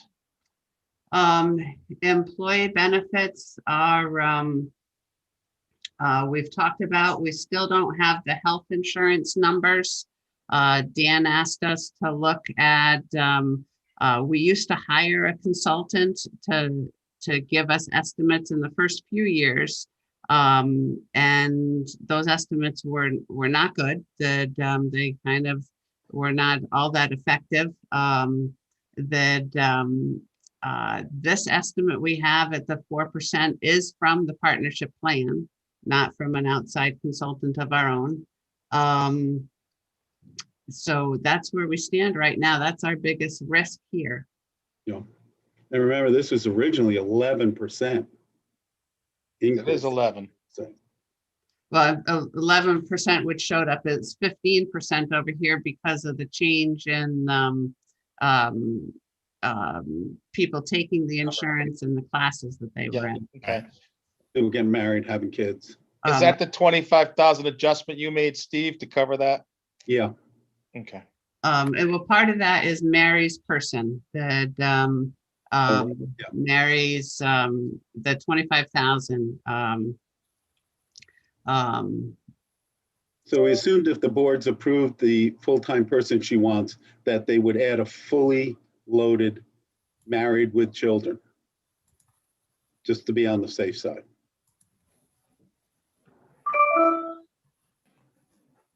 Are the cost assumptions similar to the Board of Ed? They should be the same as the Board of Ed. Are they? They are. Okay. I haven't audited his spreadsheet, but the percent increase, yes. Okay. They have some differences because they have to deal with this blended rate thing because of the retirees and stuff. Yeah. So you can't line them up side by side. Yeah, but the inputs are identical. Yes. Got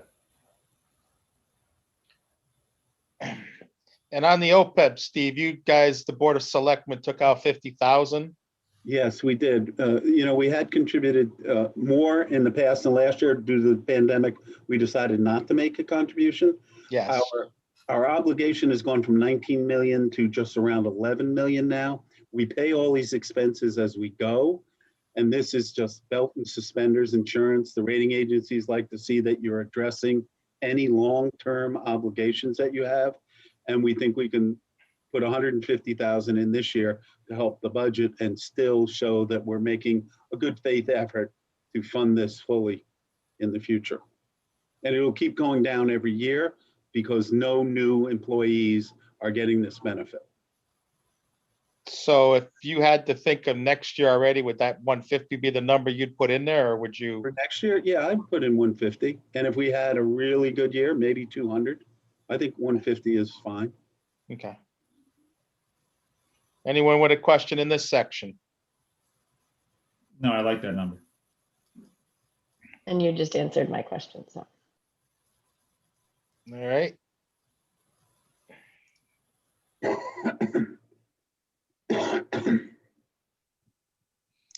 So this is police. Yep. So. Maintenance. I thought that Jay gave a very good explanation of all his expenses, where they were changing it, where they were going up. Some is a, in direct result of the PAA, the Police Accountability Act. Some of it is the body cams. That's a big hunk of it, where we have to start doing the storage and the recording. And, I thought he put together a very, very good budget. It is an increase, but Yeah, I didn't see anything to cut there or change either direction. And is there something that we should be looking forward? I know he was saying about the cloud and the amount of storage. Is there something that we should be thinking about and putting aside every year? And could that storage increase, get more? Should we be looking Yeah, at that down the road? yeah, we do plan for that. And so for next year, if we need more storage across the town, because everything is moving to the cloud, the assessor, the collector, land use. So we look at it, we see how much space we need, and then we put it in the budget. These are reasonable increases. I mean, you're not going to see $100,000 change. Okay, cool. Thank you. I have no questions in this section. Anybody else? All right, move down.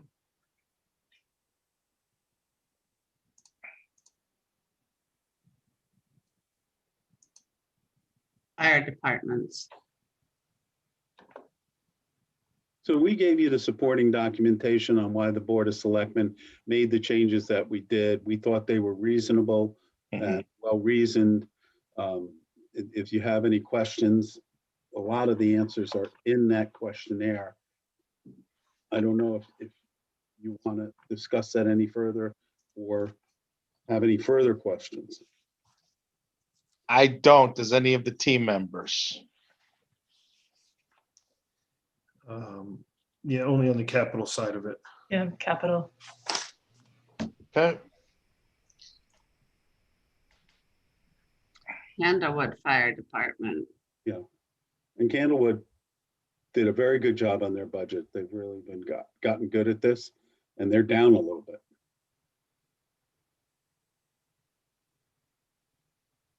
I have no questions there either. Yep. These are the stipends for the $1,500 that we pay. It's based on what we're paying this year.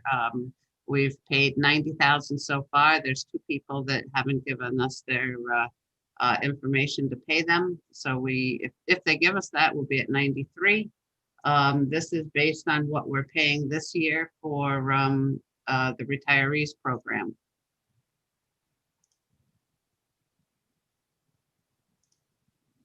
Okay.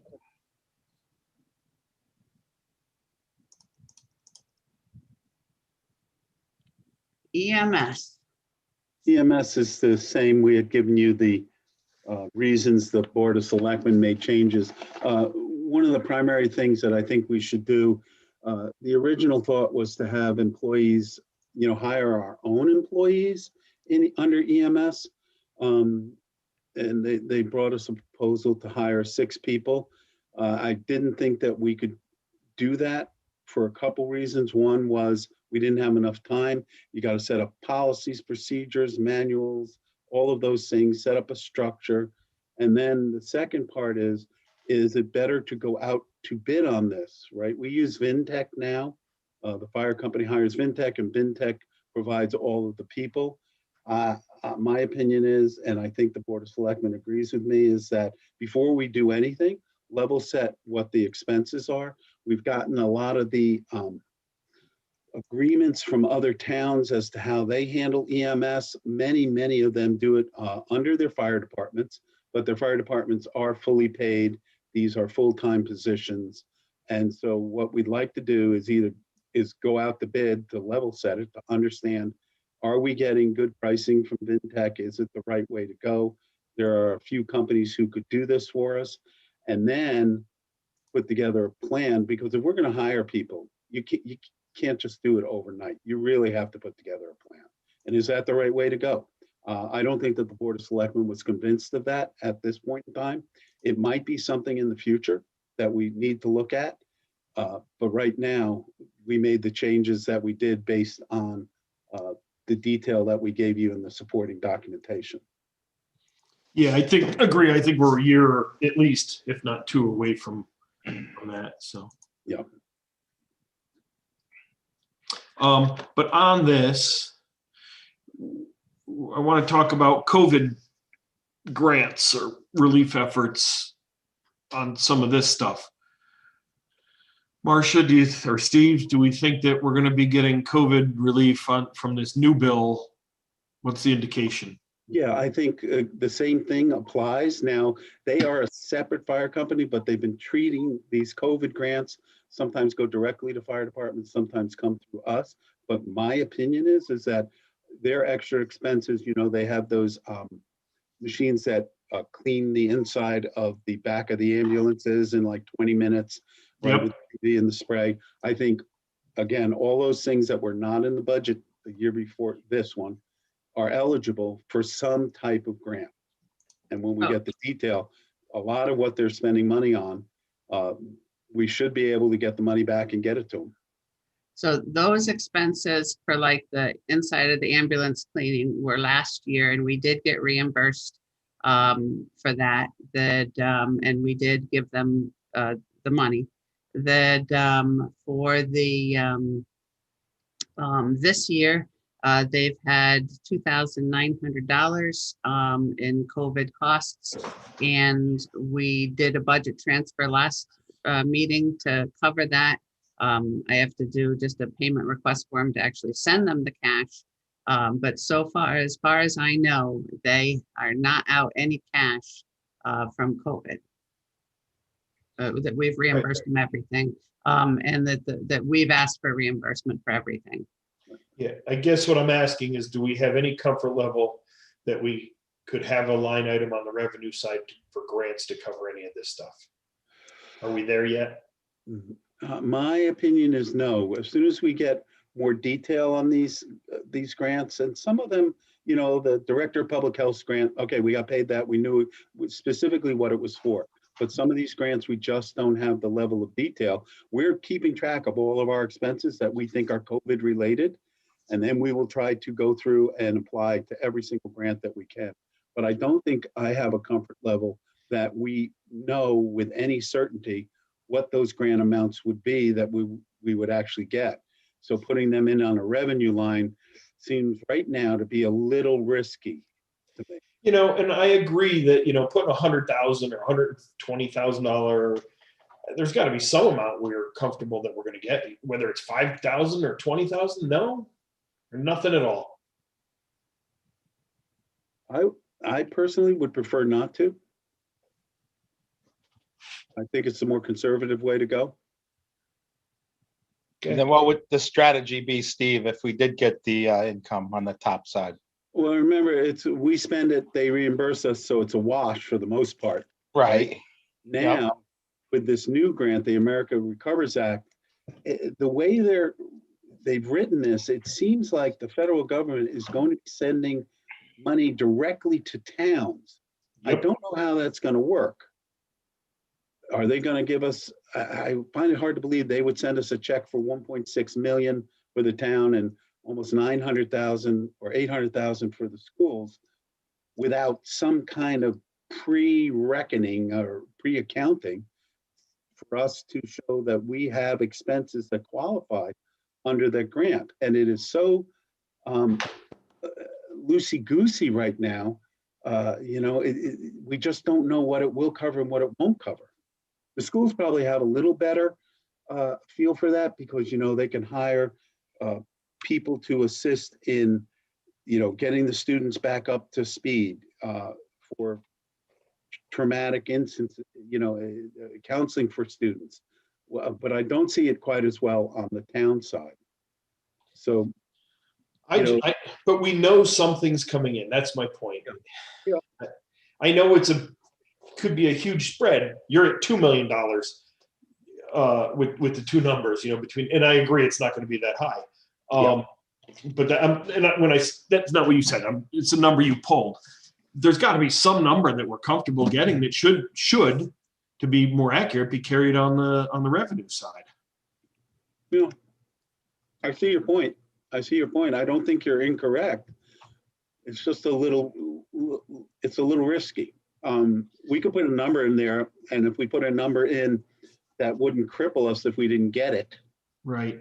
I don't want to put 500,000. Oh God, no. But 50,000, just to recognize that there will be some revenue coming in. Is that a reasonable lowball amount? Because I would rather go low than high. Well, they're talking about means millions, Ricky. Yeah. So I think it's 114 billion they're giving to the states and towns. Yeah. Right, but then again, how much of that ends up getting allocated to us? We usually get the short end of the stick. Well, yes, except the way they wrote it is it tends to go to the states that are worse off, and Connecticut is one of those. For good or bad, Connecticut's one of those states that's worse off. Right? I forget exactly how much Connecticut was getting, but it was in the billions. Yeah. So even with the trickle down theory, right, that the Bridgeports get the lion's share and we get a pittance. True. Out of, a couple of $1 billion that the state's getting, we're getting something. Yes, we'll get something. So, and we'd have to do it based on what's in the budget, that, because we don't want to, so we have to apply for it to get reimbursed. Understand, and how nice would it be to say, hey, look, we were having a hard time making budget and we had to put X amount of dollars in. Could you reimburse us? Right? It only helps our case. So I would say if we wanted to, if we were going to leave in the budget, the, like we were saying before, the part-time accountant, we'd have to say, what are we going to reimburse? I would talk about the additional EMS person, but the additional finance person, Parks and Rec person. the Parks and Rec person. Right now, we A don't. ton of stuff the school could cover. Yes. Right now, we don't have an additional EMS person, and I don't think we've asked for the details of the shifts. This is last year's money plus 3%. So I don't think that this has the additional shift for the EMS. There's no additional people in EMS. Okay, well, all right, so yeah, because you're even cutting like operation sides going up. Yeah. $17,000. Some of the equipment expense, that could be the cleaning stuff.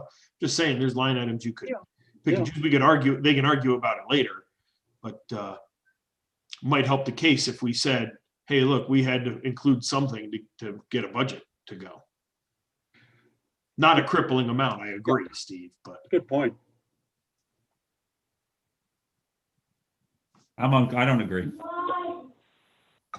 I don't have a good reason not to agree. I just don't feel comfortable putting in a number, and I don't know why. What happens to what happens to when we get grant money? That's going to be hopefully in excess of any number we put in. What happens? Right. That was my question. Exactly. Does it go to well, if surplus? it carries zero, you got the same problem. Right. No, I realize that. But does it go to surplus? You cover expenses that you're otherwise budgeting, and so it essentially hits surplus. Yes. I'd rather do that personally.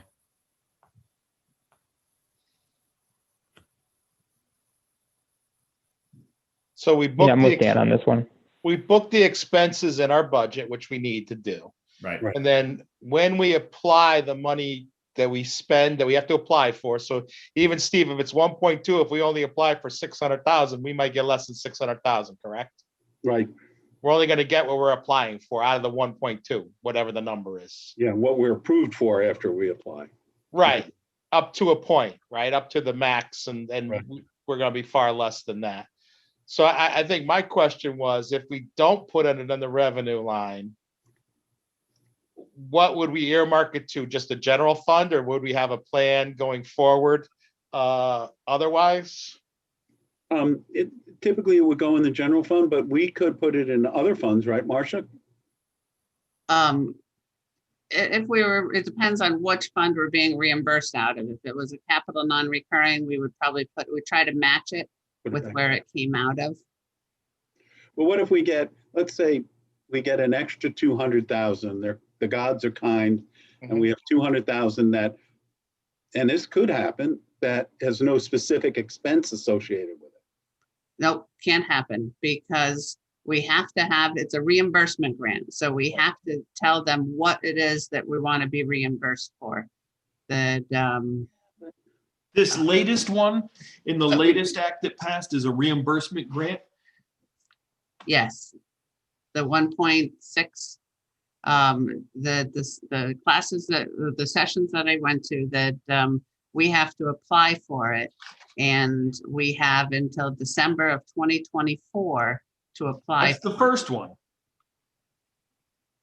The second one that just got passed in this $1.9 trillion bill Right. had 114 or 116 billion going to the states and towns, and some of that's going directly to towns. They even specified in there some was going directly to education departments, and I did not see a line in there at all that said it was specific.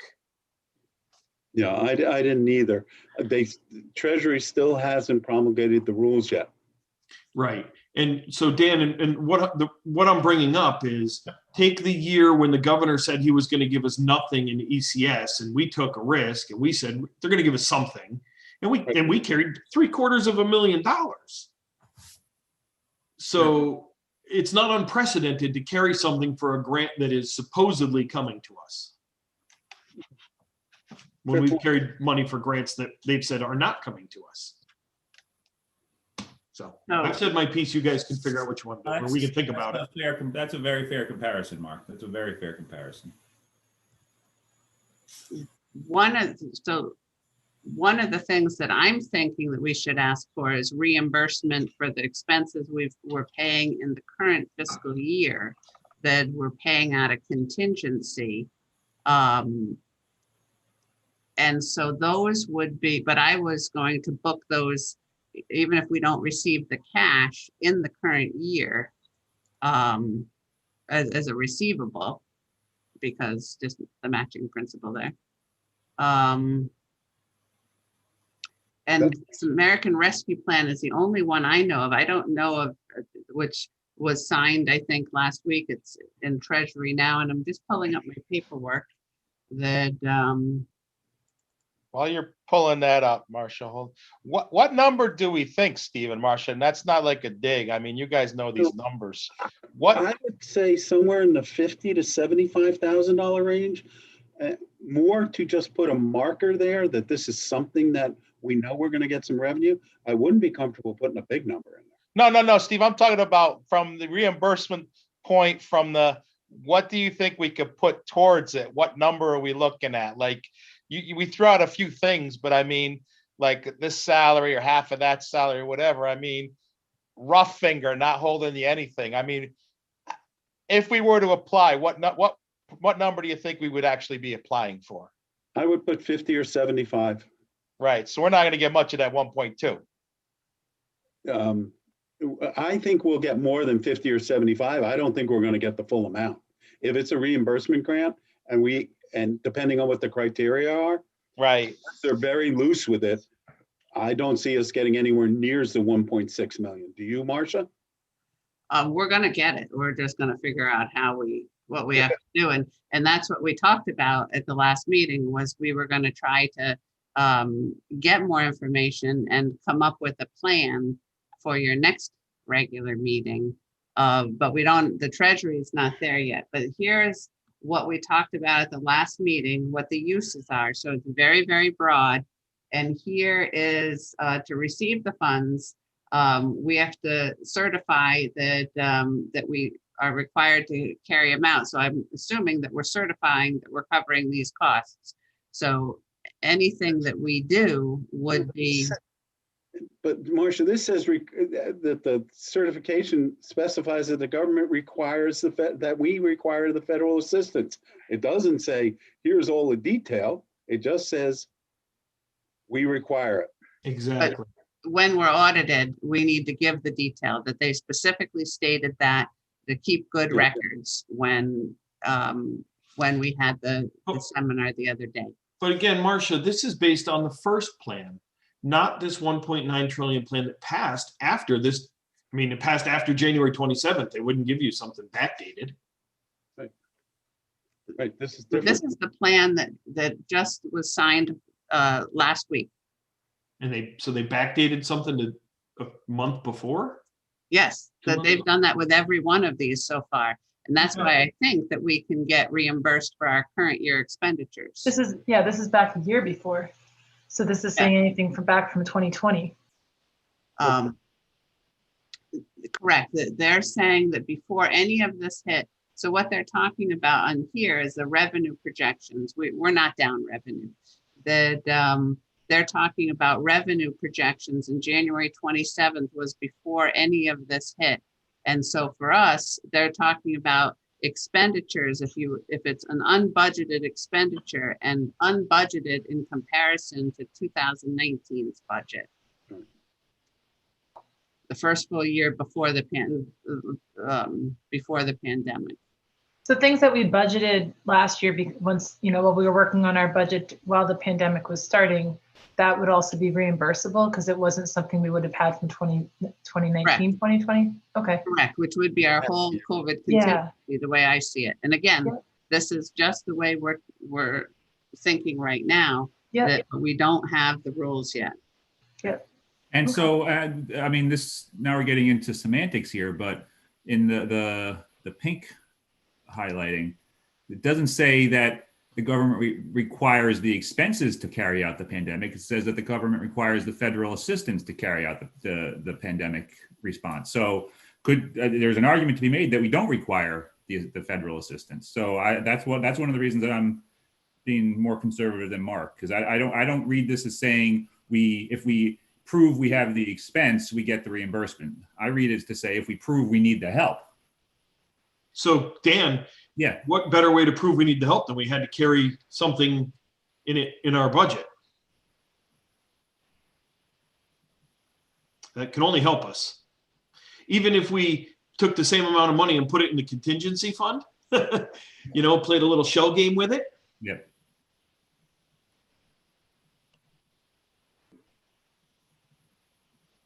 But everything just screams at me that we're getting something. Yep. We're getting, and all right, I've said, you all have heard what I said. Okay.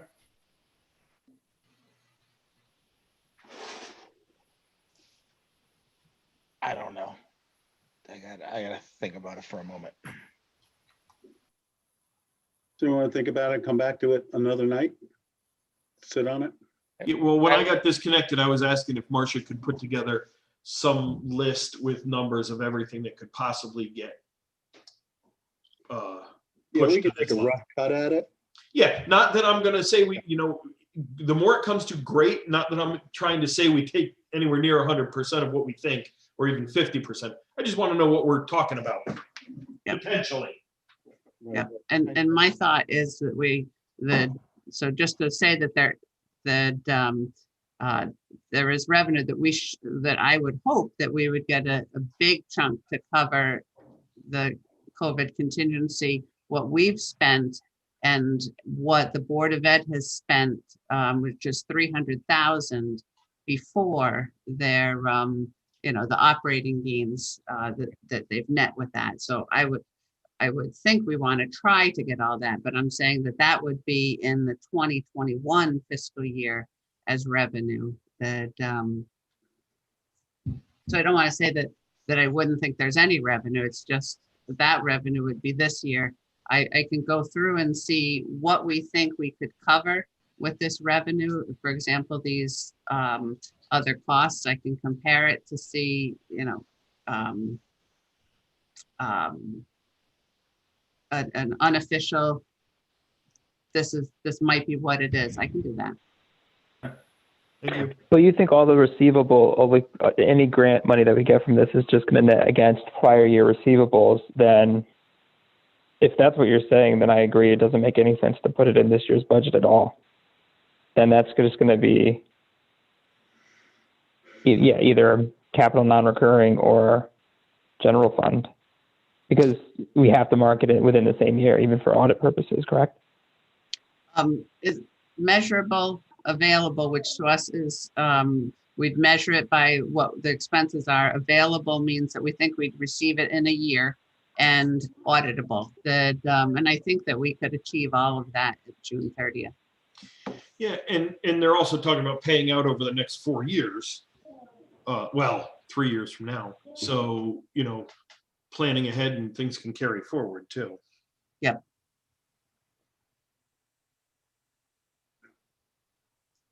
All right, let's come back to it.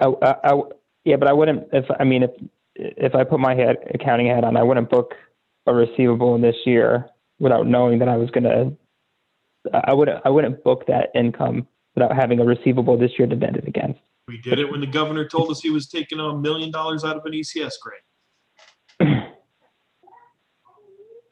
Fair point. That was within the same year, though. That's my point. Is we're accounting for it in different years. The expenses occurred the prior year. We still have to account for the receivable in the same year, not the year after. I'm talking about planning into next year's budget when they're talking about this payment is going to be happening over the next 4 years. We'll get parts of it over the next 3 years. So I don't. Maybe right. But what my point is that we have no expenses in this next budget that is considered a COVID cost. Well, that's what I just asked to offset it. together. We certainly do. I think there's some we can find, and that's what we were going to do for your next meeting, but next month's meeting. But let's do it for Tuesday's meeting. I'll try to do it for tomorrow. Or Wednesdays is fine. Okay. Okay. Thank you. All right. Next. Fire marshal.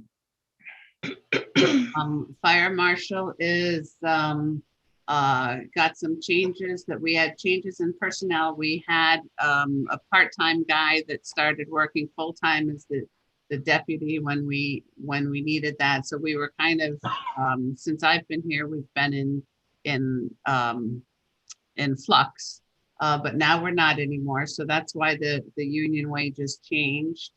And then we've got communication. That's that new system with the fire departments and the iPads and the that's how that fits in. But it was offset by some other costs. So he's down a net 575.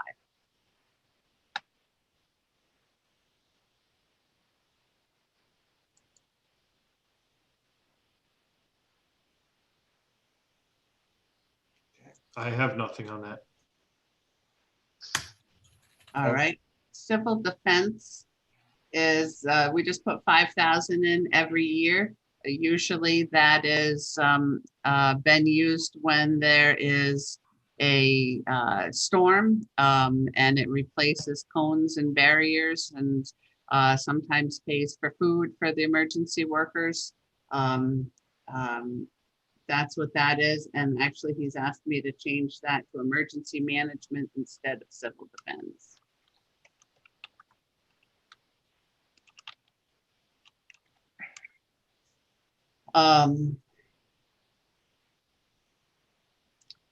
And then we have public works.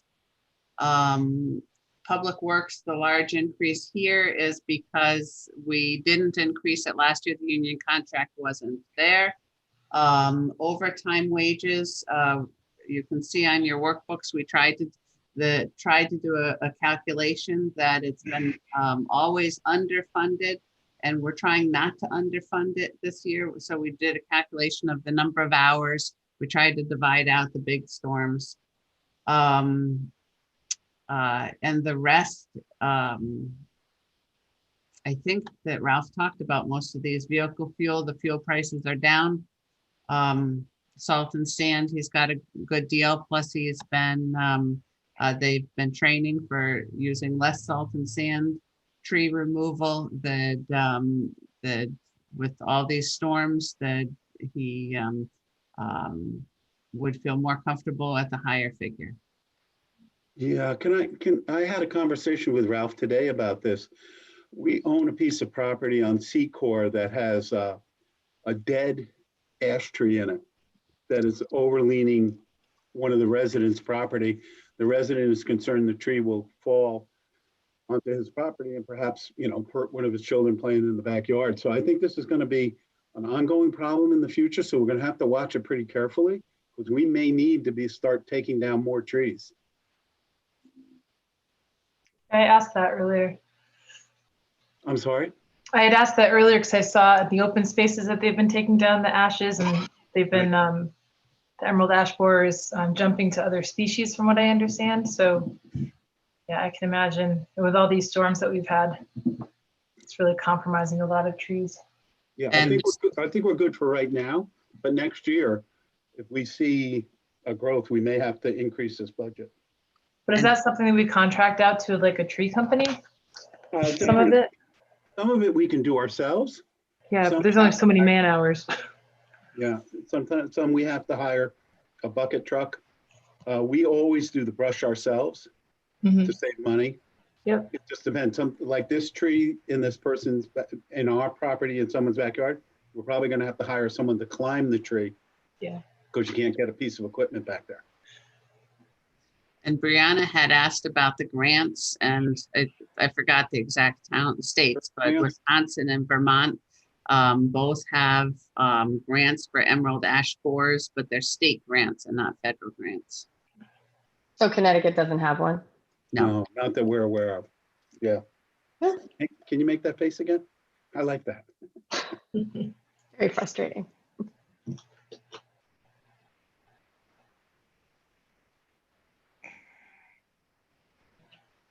I don't have any questions on this. The only concern I have is the vehicle fuel. That's going to come back next year and be an increase of 40,000 right off the get. Probably. I think you're right. So, I mean, and we had a savings of 38 here, but I mean, next year the pumps are that high again that's going to go right back in. So, Yeah, I agree. Costco's gone up like 19 cents in the last week. yeah, that's what I'm saying, Steve. I mean, I get it's a savings now, but it's not. It's just something that we got to be aware that's going to push your numbers higher. Yep, I agree. Okay. And thank you very much for looking into the grant for me. I appreciate that. No problem.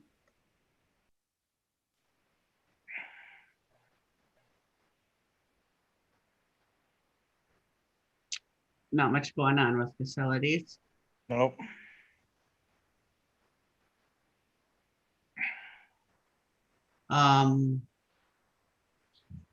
Recycling. So recycling, we're having quite a bit more. You can imagine brush coming into the brush yard, particularly with the last storm. That has not slowed down. We're still getting stuff from the storm 2.5 years ago. When we talk to people, they come in and say, this is from 2.5 years ago. So that recycling is for that. And also we put it in the all the other recycling we do. We're going to be recycling glass. That's going to be $200 every time they come and pull that dumpster out of the parking lot. And we expect that'll be 3 or 4 times a year at most. And then hazardous waste has gotten so popular in Brookfield. We were slightly over budget last year. We'd like to add to that because we're going to have another hazardous waste day. And we do get part of that back from HRRA, but that's how much we need the budget. And we had over 500 cars from Brookfield come to the last one.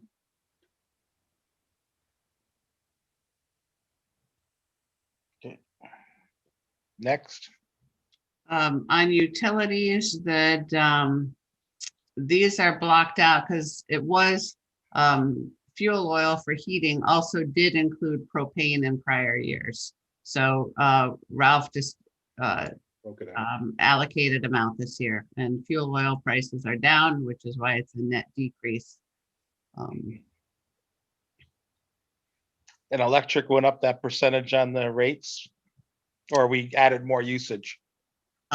We added a little bit more usage with the streetscape places, but they go up twice a year, and so we don't know what they're going to be going up. So we do have a percentage escalation in there. So most of it is just fees going up, but and we have some contracts out there that are expiring, I believe, in December or January, in the middle of next year, some of the the delivery contracts. And if you notice the paper, the utility Eversource just went to the Pura for another increase, and who knows what that'll be. I think they were asking. Does anybody remember? I think it was 11% increase. I'm sorry, I don't remember off the top of my head. Okay. And the street lighting is for new street lighting? Partially for that, and also for the telephone pole lights that we own, that we're responsible for.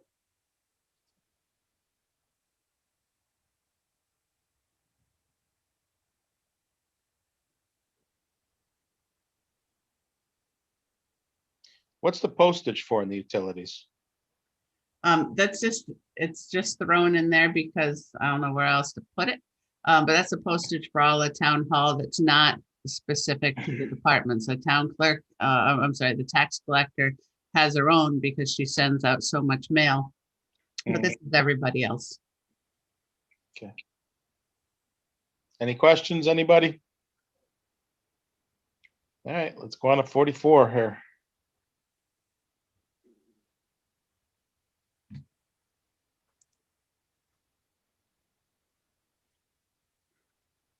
Not much happening. No. The department-specific outside services, the First Light used to do testing the water at the beaches. We have to do that now, so that's why that's going up.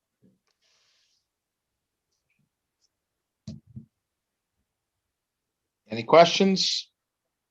Nope.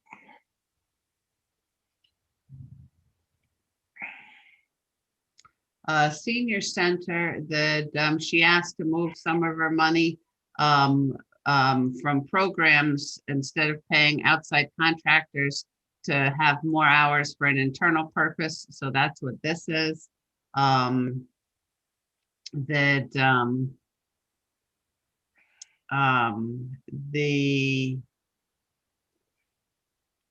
other parts, let's see. Outside services is also going down. This is the other half, $24,000 that the trips that came out of revenue came out of here.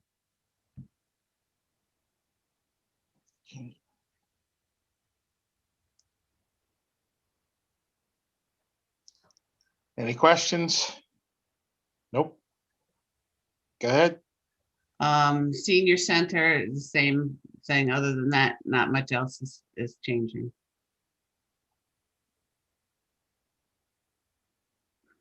Okay.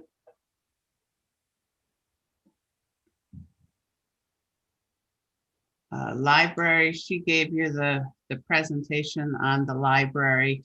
And to Mark's point about revenue, one of the places that we would look for revenue to use for the grants is some of the new services for digital services, when we think of what we might be able to use that grant for to offset operating.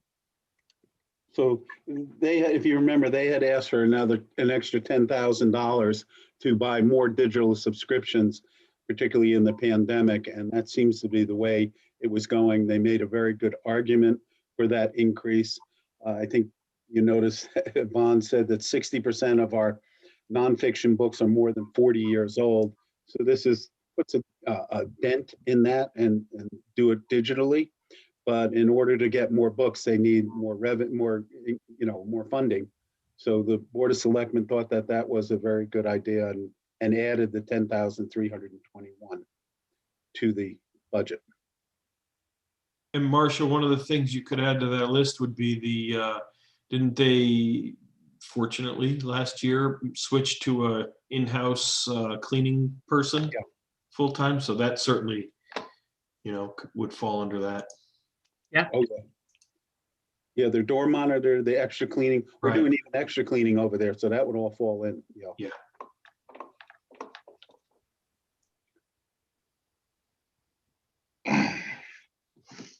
Any questions? All right, go ahead.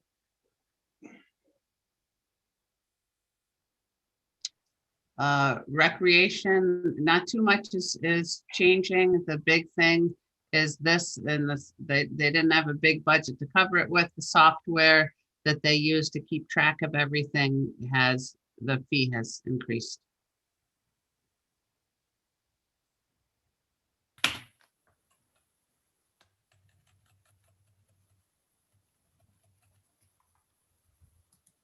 Any questions? Go ahead. The big change here is, that the Board of Selectmen looked at this. There was a priority request to add a staff member to Parks and Rec. They have a part-timer that they've had for the last 2 years for approximately 5.5 months a year. They would like to hire someone permanently and then reduce the seasonal sporadic wages by the amount that they were paying for that seasonal person. Mary Knox made a very good argument to the town. I think you heard that, the discussion that we had, that you get more familiarity with what we do. We're not training somebody every spring and bringing them up to speed. And we've been very lucky in that the person we've had for the past 2 years was extremely competent, but you never know when you're hiring a part-time worker what you're going to get. So this ties in also with the increase in the health insurance that we put up previously. So the net is about $26,000 for that person. Yep, plus the 25 on the top side. Correct. Yeah, but you're right, she presented that to us, correct? So hold on, Steve, Board of Selectmen took out the 27,000 on the seasonal sporadic? Had she not done that in her budget? No, these were just requests. So I did not act on those requests until I sat with the Board of Selectmen and we made a decision together. So you can see we added the 53 for the salary and took the 27 out of the seasonal. Okay. Oh, you added the fit. Got it. Yeah. Right. But she had that, Eileen, in her presentation. Yeah. Showed the offset. Yep. And then she told us we had to expect above the 26, we had to expect the health benefit. Health insurance. Steve Yep. noted. Right. Yep. Mm-hmm. Down $1 on the overtime wages. That's what I was just laughing at. So that is just a coincidence. Again, on the overtime wages, we went back and did an analysis, and there were 2 things going on of why we didn't have enough in the budget in prior years. One is that there's different rate levels depending on how many years of experience. And so the rates changed, the hours changed, and the total is just about the same, $1 off. But that's just a coincidence. Any other questions?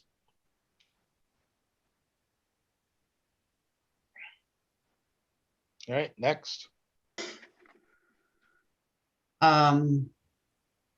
Historic District Commission, they have their signs that they put in for a one-time expense this year is coming out next year. Can I just ask, we were talking about like the land use with Gursky and the historic district, whatever, and they don't have postage. We know that there's not a good way to get the word out to people in our community because we don't have the News Times or the Penny Saver, but is there any benefit to adding more to the postage and having them send out a quarterly newsletter about what's going on or bits of history about the town? When you look at the social media in town, you see how much people don't know about where we live. I'm just wondering if that might be a worthwhile investment at some point. It wouldn't be a lot of money, but. But they would go through the town postage. So I Okay. think that's the change, is just a methodology and that it Okay. goes. So to send out a booklet, even if we got a bulk rate, would be about 40 something cents per booklet, right? Okay. And 7,500 houses, so you're talking 3,500. If you did that 4 times a year, you're talking, but you could, it's a good idea, Eileen. Maybe you, just- one quarter you do historic district, another quarter Mhm. you do another thing that's going on in town, because you are right.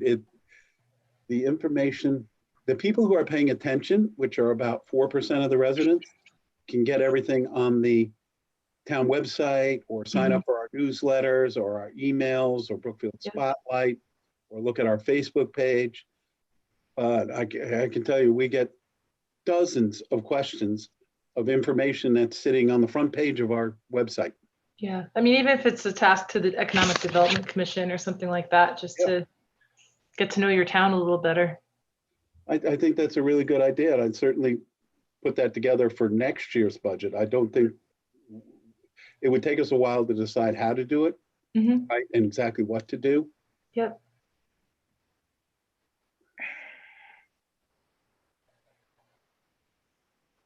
All right, on the Arts Commission, they have their film festival, and that's what that is covering, the same every year. We go to the contingencies that we did not put in a COVID contingency. That we thought that we wanted to plan that COVID would be over and the expenses would be pretty much done, is what we hope for. And anything that does come up, we should be able to cover under combined contingency. And again, that's assuming that COVID is over and we don't have a second spike or whatever else might happen.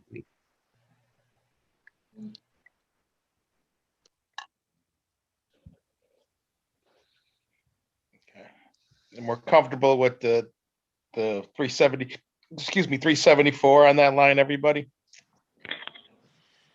I'd like to move it down 44,000. Why'd you pick 44,000?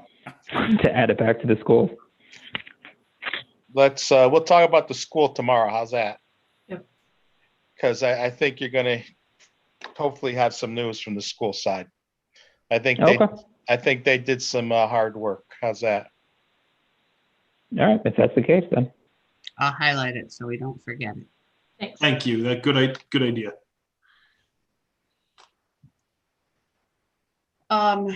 Debt service, the interest and principal is ties to the amortization schedules. We're not expecting to issue bond anticipation notes. Short-term financing ties to the amortization schedules.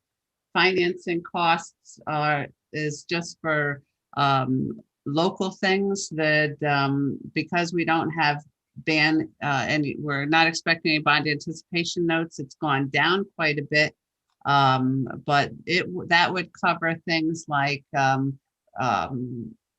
the paperwork that you were looking at for the bond resolution for the water line. We have to pay for things like that. Other bond resolutions, anything having to do with debt, we want to talk to the attorney. So that's what is covered here.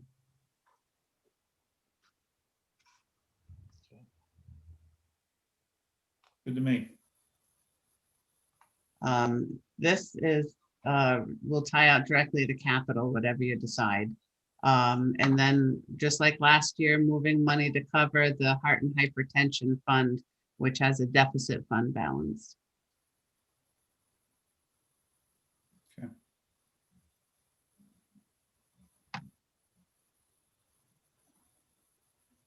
And then we get into education. Education, like I say, I think we're all in agreement to somewhat to help them out. I think we got to wait for I think their committee meeting was tonight. Yeah, Eileen too? No, the finance committee was on Monday, but I think they have just a regular meeting tonight, don't they? So, Finance committee was last week. I missed it. My email wasn't working and I was working late. I think Rose is gonna update us tomorrow. She's gonna send an email out to us tomorrow. Okay. So until we get that email, Mhm. I think we should leave that for tomorrow night. That's fine. And that's pretty much it, right? Yep. So if everybody doesn't mind, you want to roll the capital or do you want to end? I want to end. I would end. Yeah, me too. I'm good with ending and starting tomorrow. All right. Do school and capital tomorrow. Yeah, I think we can almost finish tomorrow. I mean, finish to the point where we, We just have deliberations on Wednesday. yeah. Yep. Good. All right, before we close out, Steve, it was a really nice job on this. It really was a simple budget to go through for the townspeople. We've sat through the presentations and we've had this budget now in our hands for over a week now to go through the numbers. So a lot of the questions, again, were already pre-asked of Steve and Marcia. He answered them. He's given us a ton of backup data. Whenever we've asked for backup data, Steve and Marcia have supplied it for us. So as we went through this budget, it seemed like we went through it fairly fast, but because Steve and Marcia did supply us with a lot of data, I asked a lot of questions of Steve and Marcia, and they gave it to us. So thank you to Steve and Marcia. well, thank you. I appreciate it very much. So, and then the budget was, a lot of line items went down. Your departments deserve a lot of credit for that as well. Yeah, they work very hard on it. So before we close, any questions anybody wants to ask of Steve and Marcia to have ready for tomorrow? Just curious what the summary looks like. Oh, Marcia, okay. can you pull the summary up real quick? Yep, let me share my screen. Share screen and screen 2. And I just want to check one thing. It doesn't look much different than it did. Yeah. I just want to check one thing. As I copied there, it might have screwed up a formula. So I want to check on that but it looks pretty much like it did before. It wasn't much a change. No. I mean, that's the reality. The only thing that's going to change it is the exercise for tomorrow of looking at the COVID, like Mark asked, to see if we could put some revenue on the top side. Yep. And we're going to look at salaries across the board. Correct. Yep. Salaries Yep. tomorrow. Yep. Thanks, Dan, for sending that other stuff to review. I appreciate that as well. No problem. So salaries, capital, School. because we're going to get Rosa, so it's going to send us something. And we should finish the Candlewood Lake Road water line discussion because it's on the agenda for tomorrow, but it's not on for Wednesday. Right. I think that was just a quick review to make sure the numbers line up, that we can all look at it. I think that Brianna has gone through it pretty well for our team, and she understood the numbers pretty well. So I think we just look at it quick. I don't think there'll be a problem. And then we just have to vote on it, right, Steve, to appropriate? Yeah, and 2 things: you have to waive the reading if you don't want to read the whole bond resolution, and then vote on it. Okay. How do we make it so that you have to read the bond resolution, Steve? More than willing to do that, and I will do it in my deep, sonorous, mellifluous voice, very slowly. And if anybody wants to reach out to me, I can give you the exact time on each of the YouTubes where all of the discussion started, the money, Marcia started, sharing her screen. So that way you don't have to watch the entire meeting again and relive it like I did. But, I have those times if you guys just want to double check what I saw and I understood. Thanks for doing that. Thank you. Steve, in order to avoid confusion tomorrow, can you write up the resolution the way it's supposed to be for the bonds? Yeah. So we can read it? Yes. I want to avoid me misreading or me messing up on that. So if you could. Right. so we're all on the same page. Okay, will do. Okay. Anybody else have any comments before we go? I think we need to just go to public comment Yep. before we go. All right. Public comment, any public comment? Before we also go, John Lucas, do you want to add anything? Are you there? No, all right. Public comment, is there anybody with public comment? Hearing none? Someone want to make a motion? Hold on, John Lucas says, I am, but can't unmute. I don't know what I am. Means he's here. Marcia, do you have the capability to unmute? I just don't know if that means he wants to say anything. John, can you type in whether you want to say something or not? I can only ask him to unmute. I can't Yeah. unmute him. Okay. Oh, he's unmuted. Hey, Hey, John. after all that, I have nothing to say except I appreciate all of your due diligence that you're doing, the deep dives. Questions are great, conversation's great, and I look forward to more of your deliberations. So thank you. That's it. That's all I had. Sorry. Thank you. All right, Marcia, do you want to add anything before we go? I do not. Steve? No, I'm good. Thank you, guys. All right, then Mark, close us. I will make a motion to adjourn. I Yes. second. Perfect. All those in favor? Aye. Aye. Hi. Thank you. Have a good night. You Good night. too. Tomorrow.